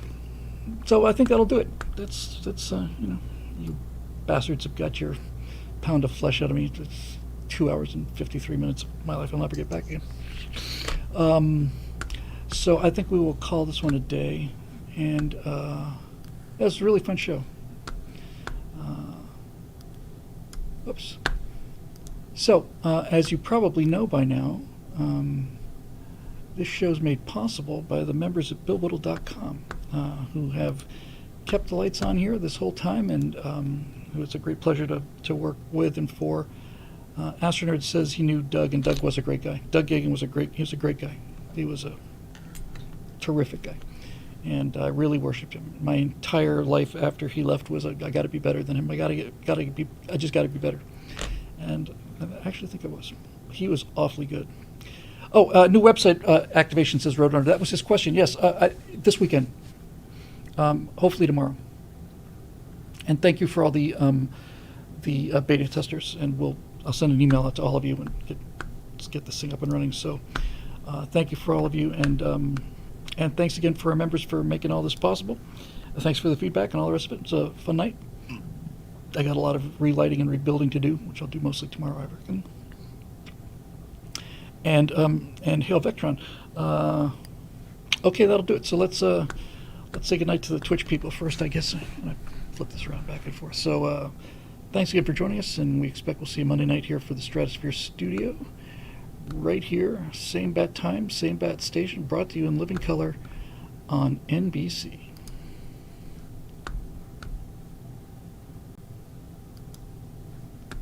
The following program is brought to you in living color on NBC. You had to be there. Color TV, if you'd only had black and white TV, color TV was amazing. Simple things back then, we used to write on clay tablets with sharp sticks. All right, guys, thanks very much, YouTube, and go to Texas for the eclipse. I will talk to you about that Astronerd. It sounds like fun. I got to go someplace, so I'm going. Thanks again for joining us, and we'll see you guys hopefully on Monday. Okay, let me do this fade thing.